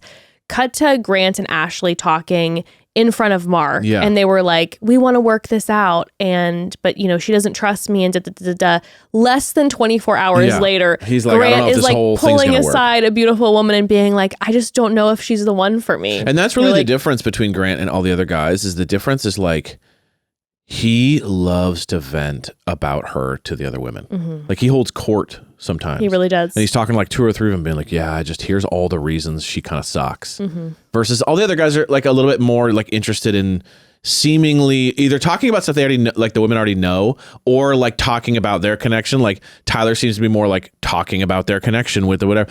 But Grant loves to be like, it's just hard for me because I'm just a victim in all this, and I just deserve more. He loves to do the because he's trying to make her look bad, so he looks better. Exactly. Back at with the women's villa. Again, no party planned. They're just having conversation. The women are sad. Yes. Okay. The energy is not popping. It's sad boy vibes. And so then the next morning we see Ashley and she's crying by the pool. She's crying. She starts to break down the fact that she's like, I feel crazy because of the fact that I let him do what he does. Yes. She's like, he says he loves me, but he only steps up when he's losing me. I think this is the most toxic situation I've ever been in. I think all his relationships have been like this. And so I'm thinking, by the way, that we are not getting a lot of tea about Grant. Right. I think they've only been allowed to share so much. And also Ashley's probably trying to not protect talk her life, shit on him or whatever. But like the way that she's talking about this is like, Grant has a history, honey. Probably fuckboy, probably selfish, probably just does whatever he wants all the time. You know what I mean? And she's like, why am I doing this? Why am I doing this? Why am I doing this to myself? And I think we're all asking ourselves that question. As you saw from the 6 bracelets you got.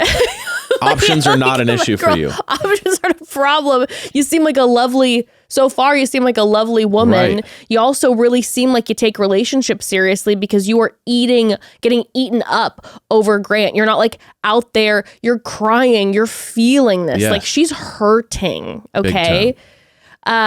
This is then the moment too where we see Alexa sitting next to her comforting her, but then saying like, you know, I need to learn from this, the fact that I don't need Lino. Like I've been fine. I was fine before he came around. I'll be fine after. And you were like, okay, interesting dynamic that's going on. Yeah, that was like, I did not expect that. And then we see Shante talking to Tayler and she's like, if either of us cross a boundary we set, it's over. Yeah. I don't know if I believe that that's going to happen. Don't believe it at all because it's already happened and it wasn't I think over. that she's going to let him get away with too much. And then Tayler is saying that she isn't as carefree as he wants her to be, and it's made her feel like really insecure. The thing that hurts me with Tayler is that like I feel like you see it pop in during some of her time later on in these episodes with the men. Like she is a really fun girl. Like she has these moments where she's partying and lighthearted, but when you're with the wrong person, right, they make you feel smaller, they make you feel bad about yourself. And you have to kind of adjust yourself to fit into what they've got going on. Right. But one thing I will say about Tayler, though, is that it didn't take her long to do kind of a Grant move and talk shit about Tyler right away. Oh, she's talking mad shit about Tyler. So, like, right away, she's like, be a man, put the seat down, be responsible. I pay for everything. I need a guy who's actually strong, who's, like, going to take care of me. Da, da, da, da, da. So she went in. She's definitely not... She's... open with all of her concerns to the first guy she's talking to. So again, that's not great for edits. It's not great for edits. And also for me is not great just on a personal note because it's like, okay, let's use this as a time to grow personally. And you're not going to connect with someone. I don't think you're going to connect with the right person when you're just talking about you're putting him down. Right. Focus on you and building a connection with someone else. Right. Or talk to your girls about it. I think you're lining yourself up for being with the wrong guy. Yes. Because what does a guy smell when a woman is sitting here talking about like how terrible her current guy is? That's just fodder for a guy to be like, oh, now I know the right thing to say to her, to be like, baby, I'd never do that. I would never do that. Oh, I can't believe what an asshole that guy is. Well, and if you notice, she talked like that to every single guy. She talked shit on Tyler to every single guy she kind of was talking to. Yeah. And every single guy went, you don't deserve that. I feel so bad for you. You need a guy who's strong like me. So basically what you're doing, family, is when you just sit with somebody and be like, oh, this guy did this, and this to me, and I hated it. You're then basically giving somebody the formula of how when they first are interacting with you to go, oh, I can fake this shit and act like I could be that guy instead of just actually getting to know who a person is, just point blank, and then being able to read who they are and go, this is the right fit for me. This isn't the right fit for me. But now these guys, who I'm sure a bunch of them are fuckboys, are able to be like, oh, now I've got the formula of what to say to her to make her feel, because all they're looking at her and doing is saying like, oh, you deserve way more. I would never treat you like that. And she goes, oh my God, thank you so much. Look how much better this guy is. He says he would never treat me like that. Well, where's the proof is in the pudding. Exactly. Let's see time and see how someone that we kind of feel like she has 100%. Okay. So as we're leading up to the bonfire, we see a couple things happening. We see like we talked about, Brion telling Courtney and a few of the other women that he loves Shante, but she's not a sexual. Yeah. But he was very complimentary of her. He was like, she's incredible. She's the woman of my dreams. I can't imagine anyone else in my whole life. I just gotta fuck. Yeah, I just gotta fuck. And Courtney was like, don't you think you can have both? And he's like, no, he goes, impossible. Impossible. He goes, impossible. And the thing is with Brion, where I'm like, and I love Shante, but I'm like, for Brion, I'm like, there are people out there who are going to be open to that, so long as we're having open communication right out the gate. So I do think it is possible to find somebody, maybe that's not Shante. You're not going to find... Shante is her own special person, so you can't force. There's obviously a very strong connection. There's something that's very powerful for him about her. It's interesting. It's very interesting. Kay and Tyler are having a moment. Kay's wild. And Kay is like, eye on the prize. She is bold. She is rambunctious. And it's funny because like, she's also like wants to be in a relationship. Like her thing, it's not like she's one of just temptresses. She's like, no. She's really like, I want to find my person. Yes. Yet she is the most wild temptress. Right. And he takes her out on an ice cream, a one-on-one moment. And in this conversation, he's talking about, he's doing that underlying thing which makes my blood boil, where he's just like, it's just amazing to be understood for once. And it's so nice to be seen for once. Yeah. And you see me, and I'm not used to feeling seen. So obviously he's shading his current girlfriend by the way he's complimenting Kay. And he's I'm sitting here going, yes, then he's Grant just slick with it. But I'm sitting here going, Tayler, you're talking about being seen for the first time, and you've known this woman for 5 minutes. Yeah. Okay. Let's see what it looks like in a year and a half. But like, it's just wild. He's a better flirter than Tayler is, because Tayler is doing the thing where she's just talking shit on him. Yes. Where what Tyler's doing is simultaneously complimenting the person he's on a date with. Yes. Without saying Taylor's name. Well, their vibes continue because over at the men's side, they start doing this like dance floor. Yeah. They're doing lap dances, and then they're doing... They're twerking on it. They're dancing in front of everybody, like almost like a dancing competition. And Kay goes up to Tayler and is like saying, I'm going to claim my territory. And she's like shaking it. And this man is so aroused. This man is... He's like, oh yeah. He's literally saying like, oh hell yeah. Well, and at one point, and this is where I felt it in my gut, where he goes, wow, baby. And he calls her baby. And I'm like, if I'm Tayler and I'm hearing the wow, baby, it's crushing. It's crushing. Like her dancing on him. He's like doing the light touch so he doesn't get in trouble. The light touch on her lower back and says, wow, baby. Devastating. More than the touch. It's the wow, baby that I'm like, oh God, here we go. They're comfortable with each other. 100%. They've spent enough time with each other that I'm tripping out. Yeah. And she is full guns a blaze. And by the way, he goes, this is so innocent. Like, it's all just innocent. Hey. And then they go to the room. Yeah. And he is walking a fine fucking he's wanting line. to just walk it. Yeah. By the way, I get the vibe from him. I'm not sure, but the fact that he got married at 18, I'm like, I bet this boy was raised in a very conservative Christian home where you weren't allowed to have sex. Yes.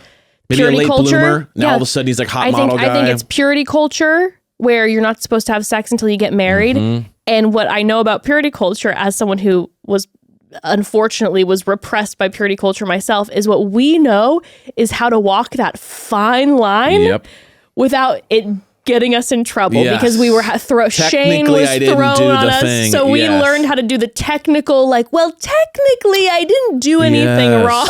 I was very close. So I bet that Tayler knows how to walk that fine line because he was raised in that type 100%. Of environment. That's my guess. Also, while this is happening, the continuation of the vibe with Brion and Courtney, he's like, we have sexual tension. It's effortless. And she's like, I'm here for you. No matter what that looks like, whether it be you need to explore or to be your friend. And their date is very handsy. Like, he's got his hands all over. Oh, yeah, later on when they have a date. But this is a building up. But yes, jumping forward, then when they have a date, he is. I mean, it looks like a rom-com. Yeah. I mean, he's like showing her how to play pool and touching her Jan hips. Everywhere. Yeah. He's literally like butt to front while she's like playing pool. I mean, it could not be more like...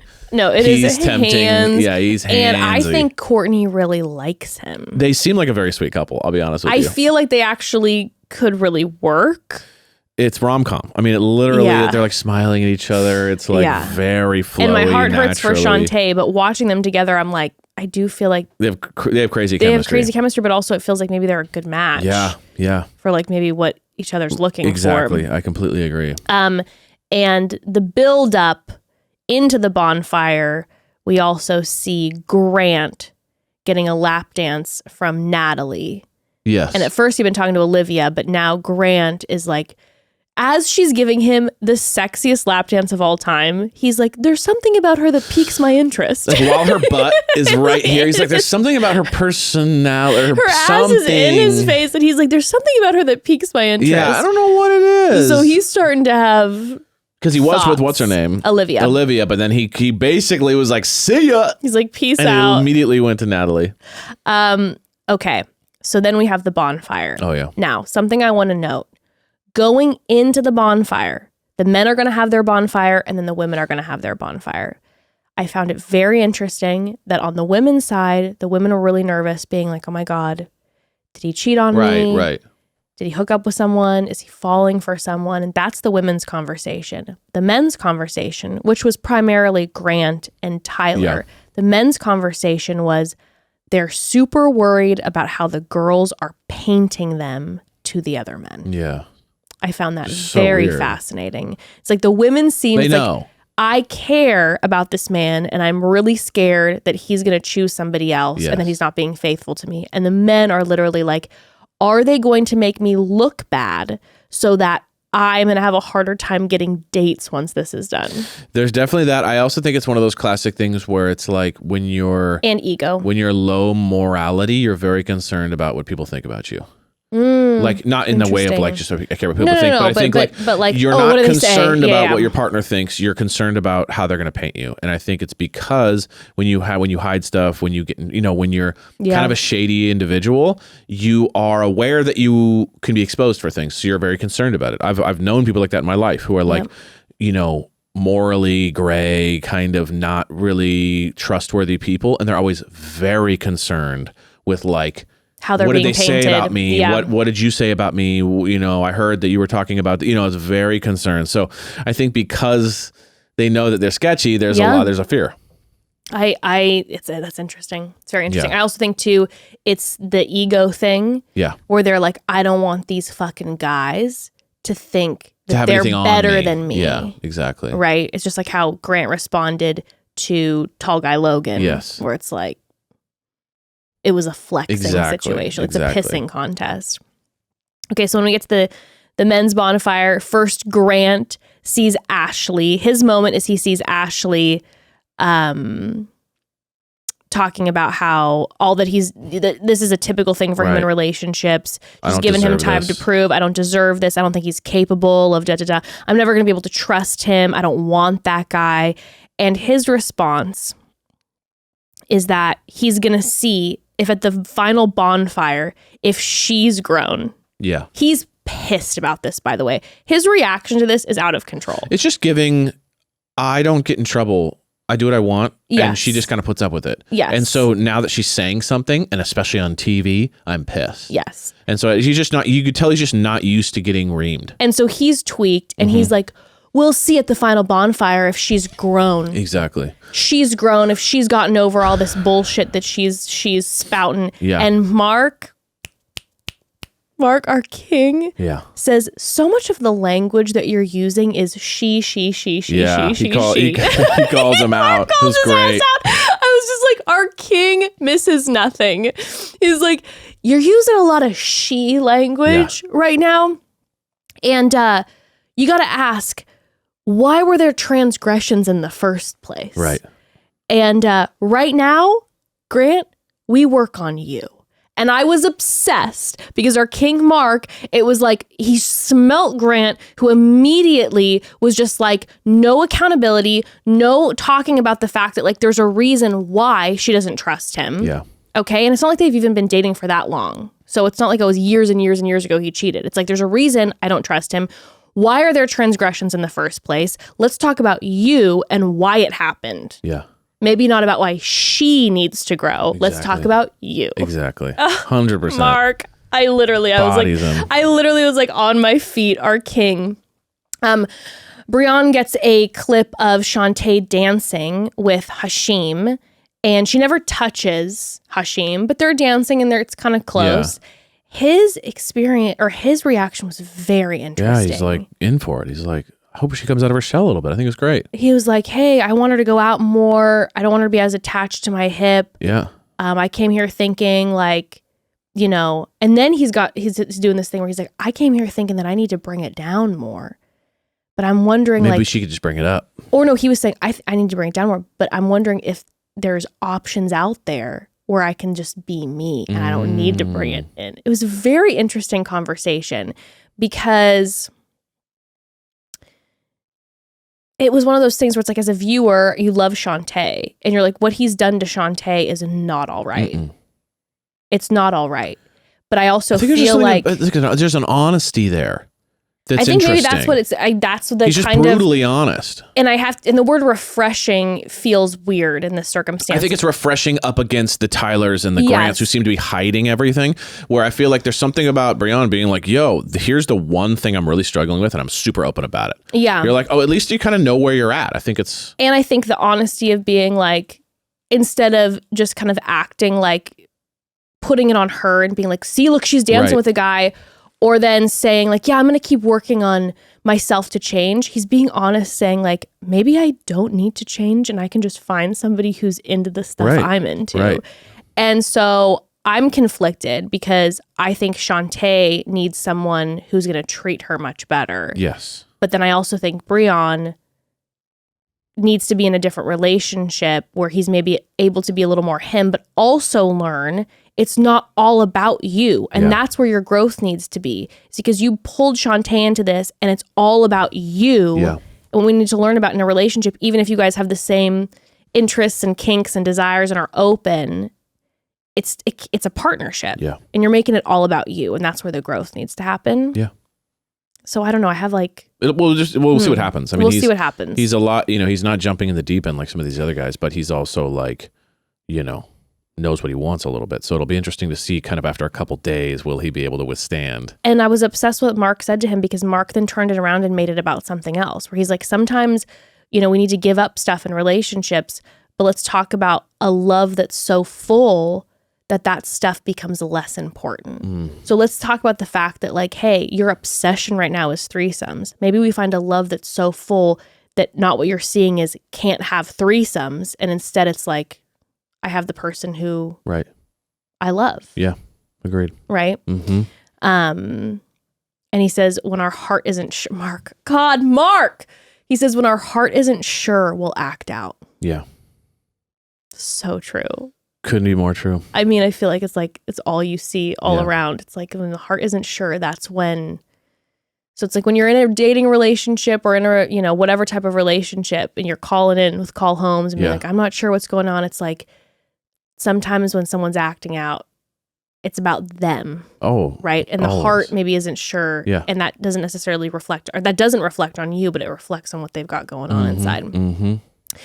Lino sees Alexa saying that she doesn't need him. And this bums Lino out. Because Lino really kind of has a point of pride with like helping her. There's like seems to be like a real like before I met her, she was kind of lost almost, and then I've really helped her kind of find her way. I was the one who told her to open a business, and I'm not getting any credit for this. Then she even said later at some point like I'm gonna build her up to be this like very dateable, very like strong person, and then she'll leave me.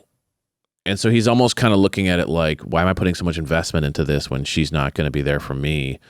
So it's interesting. Yeah, and I don't know how I feel about. It's almost like I'm sacrificing my career, I'm sacrificing all this stuff to be with her, and then she's going to say she doesn't need me. It's like, what is this? And I don't necessarily love the vibe of like I've created her, because it was like she sounds like she was doing well, and she's this labor and delivery nurse, and like maybe you've inspired her in certain ways, but it's a little bit like, let's get real with ourselves. And like, why do you feel that way? And Mark said to him, because he brought up the infidelity, Lino was like, well, you know, I felt like now I don't have this trust because at the very beginning. And Mark was like, I think you are hanging your hat on the infidelity thing. And that's the easy thing to hang your hat on. But what really is it that's going on? And immediately Lino knew. And Lino was like, it's the fact that I've followed her everywhere she's needed me to, like a life, you know? And I've uprooted, and I feel like I have no control. And then she's saying, I don't need you. So it's like doubling down on the pain there. Yeah. Yeah. And then Mark was like, we think it's about the other person. It rarely is. Yeah. It rarely is. Yeah. When in regards to especially the infidelity piece.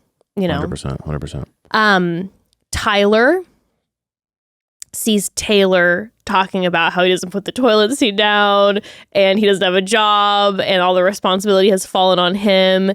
And Tyler's not happy about it. He's like, you know, that's what the toilet seat is what she's using to say that I'm not ready for a relationship. I can do 99 things right, but if I do one thing wrong, she uses that as ammunition. Yeah. He's like, she can't see past the tiny stuff.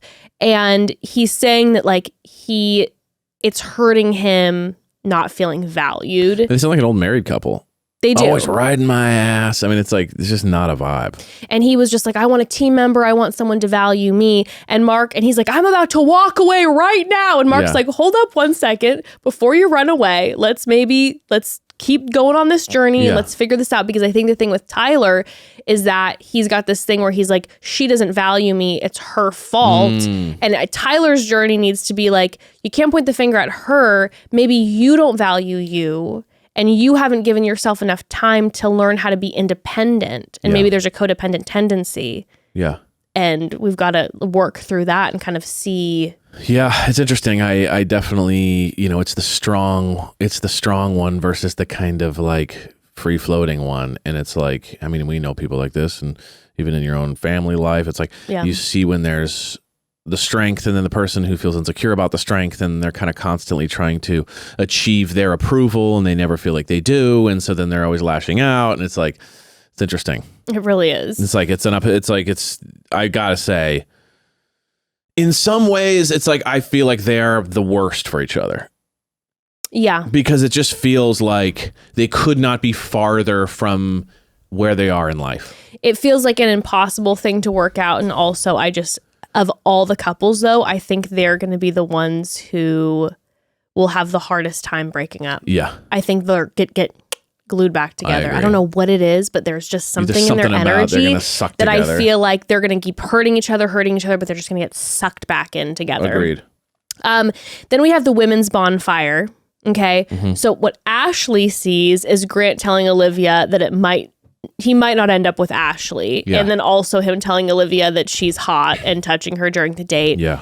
And she's like, I'm still waiting to trust him, but he doesn't know the line between flirting and forming a connection when you're in a relationship. Like, I'm waiting to trust him, but I feel like I can never settle into it. Mm-hmm. And Mark tells her, he's like, what we need to work on is the fact that you need to know that you can't control him. Yeah. You can't control him, but what we can talk about is, what do you deserve? Mm. And I loved that, because it's like that she is one of the ones. I feel that way with Shante as well. Yeah. Where it's like, here are these guys who are going out on the town, doing what they're going to do. What do you deserve? Let's talk about that. Mm. Yeah. I mean, I do think it's interesting to me, though, because I do feel a little bit of like,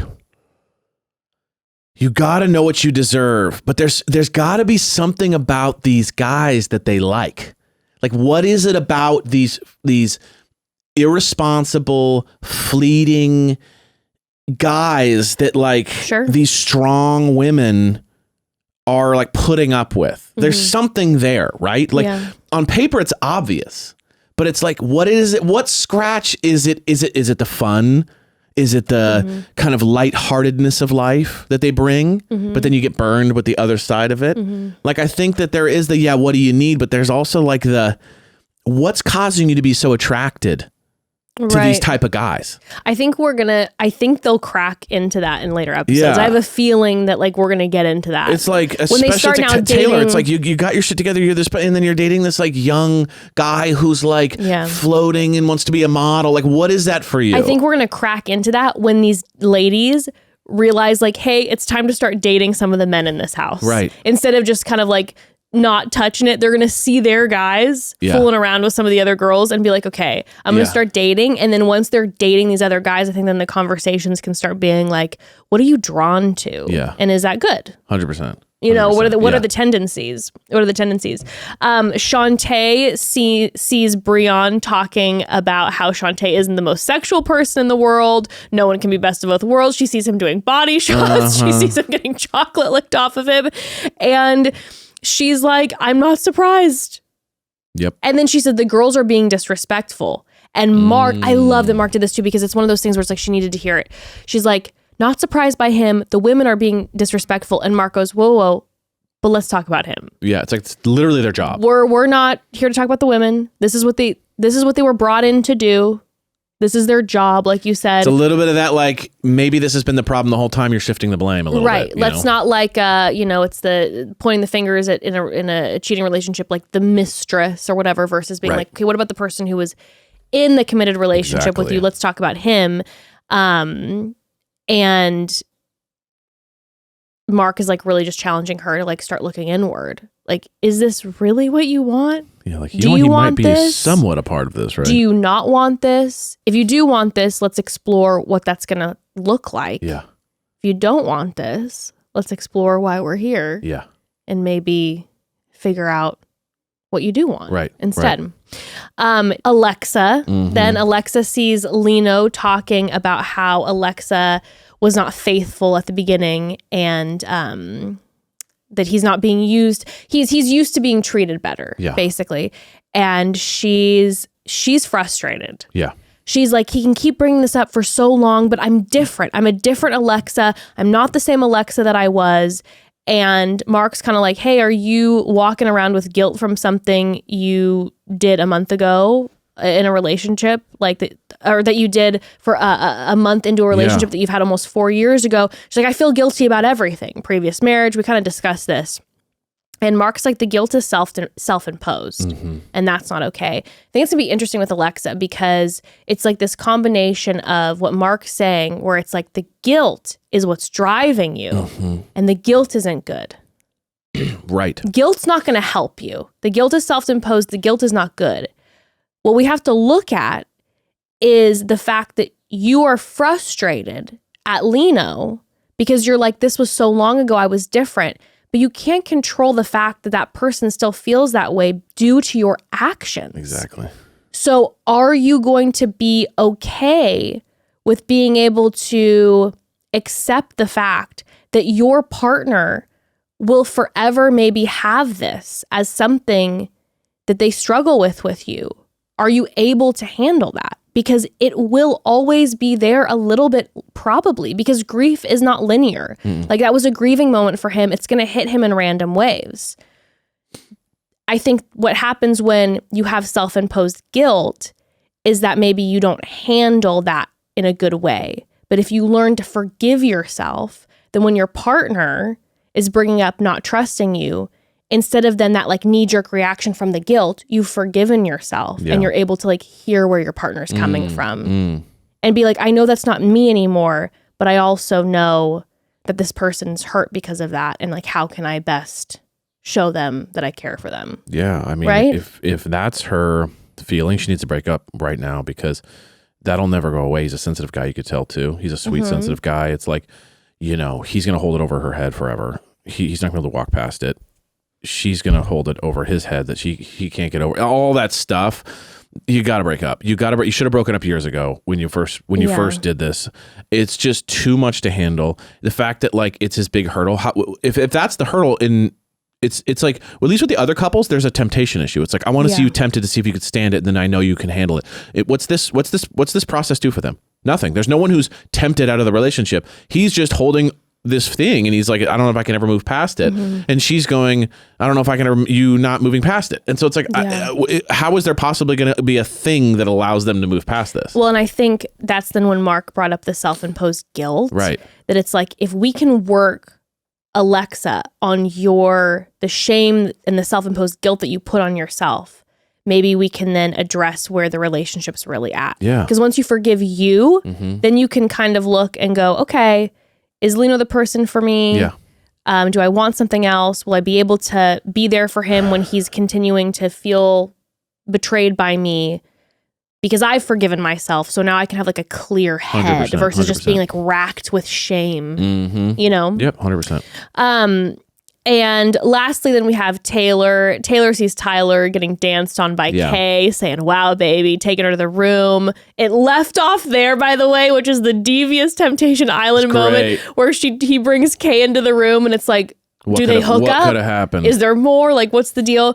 And Tayler is upset more than anything about the fact that the first time that they kissed, that he said, "You're trouble," and he had said that to Kay as well. And she's angry. She's like, "I'm angry." And I think Mark and her are going to have like a really good dynamic during this season, because I think he's going to help her a lot, because he right away said, he's like, anger is the easiest emotion for us to deal with. It's hurt, heartbreak. Those are harder. Like, could it be that? She's like, yeah, I've been hurt by everyone in my life, all the relationships around me. And Mark said, this was so fucking good. Mark said, there is no relationship where no one gets hurt. Yeah. And that armor that keeps you safe ultimately rusts. Mm-hmm. I'm like, put it on fucking every wall. Yeah. Put it in a thing on Home Goods, write it down, hang it up. Yeah. Like, the armor that you ultimately wear will rust. And so that's where the self-discovery has to happen. Where it's like, I'm so sorry you've been hurt so much, but just know that you will get hurt in every human relationship, because we're different, unfortunately. Yeah, agreed. So what about you? And let's figure out this armor situation. Yeah. God. What a king. Yeah, he just makes it so much more interesting, bringing all these different angles into it. It makes it from like what could be a real sleazy show to actually a show with a lot of depth that has, like, obviously there's sleaze and that's really fun. Yeah. But there's just so much, he brings so much depth to kind of like, oh, I could apply that to my life. I'm like crying during the bonfires after like watching when it could just be a Love Island energy. You know what I mean? Totally. It's such a different energy. Okay. So then in the next episode, we have a lot of people who are getting closer, right? We have, and we're going to do this one quick because we have been going long here, but we have Tayler and Kay, who they're getting closer and closer. They're now, he's bringing her into the room more. Mm-hmm. They're laying on the bed together. It's on the verge. They're going on a date together. It's like you're waiting for it. Yes. Again, he's walking that fine line. We have Brion and Courtney, who they went on the date together. Like you said, hands were everywhere. They have like a pretty killer chemistry going on. Lino, after the bonfire, is like, I think I'm ready to open up a little bit. Start opening up. He literally has Alex watching him as he's working out. This is very funny. A foot away from him. 1 foot away. No, less than that even. It's just staring at him working out. He takes her on a date and he's very much entranced by her, but I don't think she's right for him. Yeah, I agree. Because Alex was talking with Brion about their sexual chemistry, and I think it's going to hurt Lino ultimately. I think Lino's going to like fall for Alex, and Alex isn't going to be like wanting to maybe settle down with Lino. And this is going to be fodder for a problem. We have Tayler, who has numerous guys in the kitchen right now. Yes. She's got like a list of numerous guys who are all hunting. Jonesing for her. I think they're seeing the weakness. Like they're seeing the, like, she's talking a lot bad about her ex. That means there might be a move. There's like 3 or 4 guys. They're jonesing for her. And she's realizing that maybe she has a type. She goes on the date with Cody. She's like, it might be red flags. She liked him at first, but then was like, oh, he's kind of like doing this alpha male thing that I'm not into. Yeah, but there's the guy Case who's pining for her a little bit. So we'll see if I think maybe Case is like a kinder, gentler, better fit for her. And then we have Alexa, who is now zoning in on a guy named Max, who I might bite my tongue for saying this, but he was the guy when they had the lineup of the men that I was like, that would be the one guy. There was something about his energy. Yeah. He seemed kind. He seemed sweet. Yeah. He wants to hear her out. He's super cute. Yeah. But I don't think she's that into him. Yeah, I agree. I don't think Alexa's that into Max. I think Max is into Alexa. I think Alexa... But I think the Alexa-Lino thing is like they're both kind of not here for this, for like the dating. Yeah. They're both kind of like tentatively... I think Alexa's like somebody Alexa's more, lap dance on me. Like, let's party. True. I don't know if Alexa is maybe here looking to like find a new guy. I think she kind of wants to have fun. Have fun, yeah. I think Alexa wants to kind of fuck. Yeah, I agree. I think Lino's like, I don't even want to be here. I don't think Lino wants to be there. Alexa's like, I want to party. I think Alexa wants to fuck a little bit. I agree. You know what I mean? So it's like, I think Max is hot. Do I want to like date him? Maybe not. But maybe we make out, like hook up. Who knows? Hook up. Yeah. That's the vibe I'm getting from Alexa. Ashley has moved from Logan, who apparently is 22, to Danny, who is also 22, who's a little more the party guy, in the house. And we've seen a lot of Ashley crying over these days. She is struggling. The bonfire footage of Grant really hurt her. But then she's like, I'm going to switch it around. I'm going to focus on me. I'm going to have fun.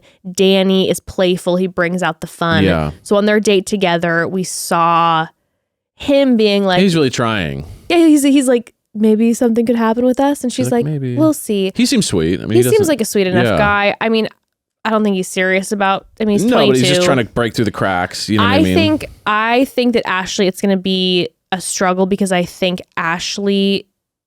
Grant's going to go full sex with someone else. And I don't think Ashley will ever do anything with anyone. I don't think this is Ashley's scene. I don't think Ashley's a partier. I think she likes to have fun, but I don't think she's like the social butterfly that like, I think she's a one-on-one person. I think she's a friends first before date. That's the vibe I get. But I think that Ashley, this is going to be a real struggle for her because I think she's going to have to watch Grant have sex with someone every week. I mean, yeah. And she's not going to she's going to try to be like, maybe I'll keep dating this new guy and maybe we'll try a kiss. But I think it's going to feel wrong to her. Yeah. I agree. She's a person who loves hard and she's just going to want to get off this island. She's sweet and chill and this is just not her energy. I think this is going to destroy her. I think that I hope that she leaves. I hope she leaves. She's going to be like, fuck you, Grant. Right. She leaves single and... Now she's going to have a million options because she's a beautiful, lovely woman. And then she's going to be like, oh, wow, look at the world is my oyster. Agreed.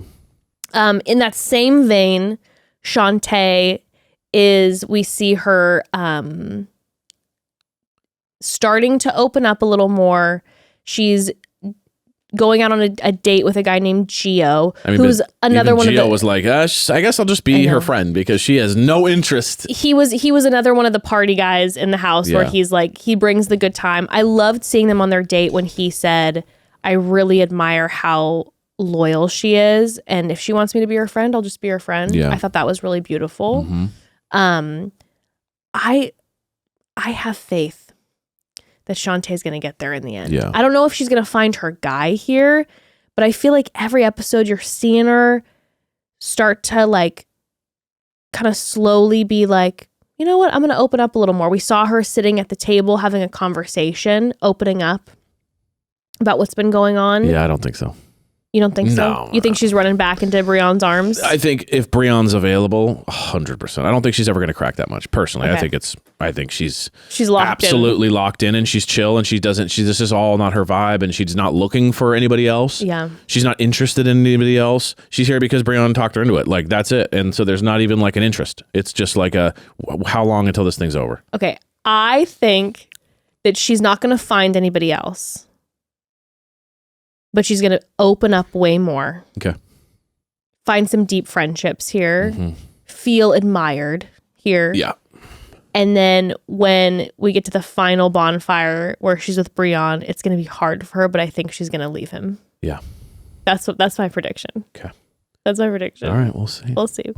But the person I would like to talk about before we wrap up here is Grant. Yeah.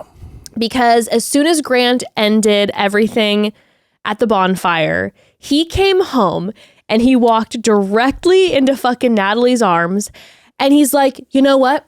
I'm relieved because I saw what she thought of me and now I know who she really is as a person and I'm relieved because honestly, I know it's over. Yeah. And I'm like, that's fucking wild behavior. All he needed was just like a slightly negative take on him and he's just like, I knew it. Slightly negative take. She's not touching anybody else. No, it's just slightly negative about the way take. She's been treated even. It's not even like going, I don't need him. I want to live my own life. Just like I've been treated bad. A slightly negative take on him to one of the women, not even to one of the guys. Yeah. And he's like, good to know who you are. I'm out. Mm-hmm. And Natalie's like, what would make you feel better? And he's like, I don't know, hot tub. I don't know, blowjob. Yeah. And this man,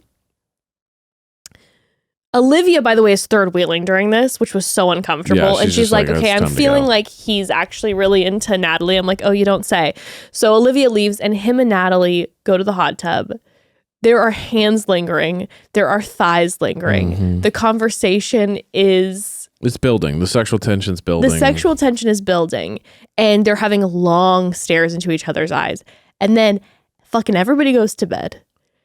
And in the darkness, we see them cuddled up on the couch. And he's holding her and touching her thighs. He's like, I don't know how long I'll be able to withstand this. We see them in the kitchen and they are about to kiss. I thought like my computer screen froze. They are staring at each other. Inches away. And then at one point, they're like slammed up against the wall. And it's like, what do you want?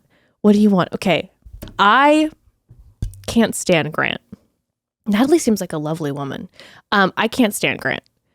But I gotta tell you, this tension was making me sweat. It's hot. It was hot for sure. I hate him. But this tension was making me sweat. It was serving my books. The tension was top tier sexy. It was interesting though. I felt like this turned her off a little bit because I think it was like I think in her mind she was thinking it took you no time to give into like full temptation. Like I knew you one day ago and now we're all of a sudden about to like hook up. And because then she goes, I think you need to respect your boundaries. She walks away. They kind of close off. Then the next day when they're doing the acro yoga date, right? Yes. Which should be like the sexiest thing ever. Yes. She then starts talking in the ITMs and saying stuff like, he likes me a lot. I think I have a crush on him. You know what I mean? Like it changes from kind of I liked being the temptress to kind of get him to like me to where now he's left his girlfriend. He's obsessed with me, and I'm a little bit like, whoa, buddy, this is a lot. And she says he's not her typical type. And she said, he's not my typical type. So I'm just getting, and it's something I watched too. So when it goes to the end and they're on that cliff and they're talking right at the end of the episode, I was watching her eyes. And she was getting kind of bored of him talking. She would look past him. She'd do the thing where she's looking and then she'd go like this totally and kind of look at like the cliffs or look at what someone else is doing in the distance and then go back. So yes, do they kiss and do they full blown make out? Yes, but I'm sensing because then he even goes, well, and you liked me. And she goes, well, you liked me. I don't, So like I could just sense that like she kind of has a crush on him, kind of likes him, but isn't like massively attracted to him, and also is kind of like, whoa, you blew off your girlfriend like so easy. So fast. And that turned me off. For sure.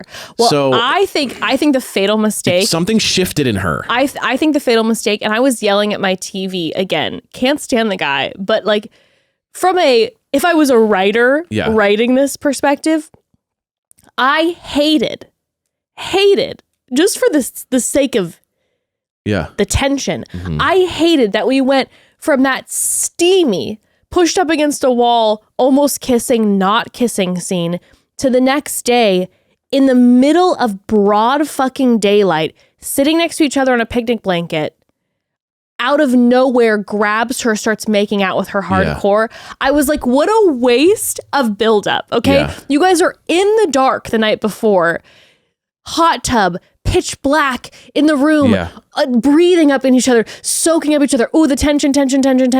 And then middle of the day, just grab you and starts kissing you. Like fatal mistake.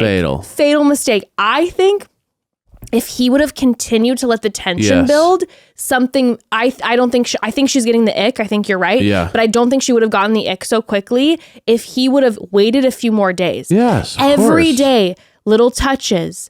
Almost a kiss, but like, I should wait. I'm still technically in a relationship with someone. Fast. He's literally just like grabbing her, making out with her. No zhuzh, no build up, no tension, or the tension was there. And then middle of the day, like it needed to be, their first kiss needed to be a secret. He has no self-control. No, their first kiss needed to be a secret in the middle of the night kiss. Yes. Now, I do think they will continue to hook up and I think they're going to have sex.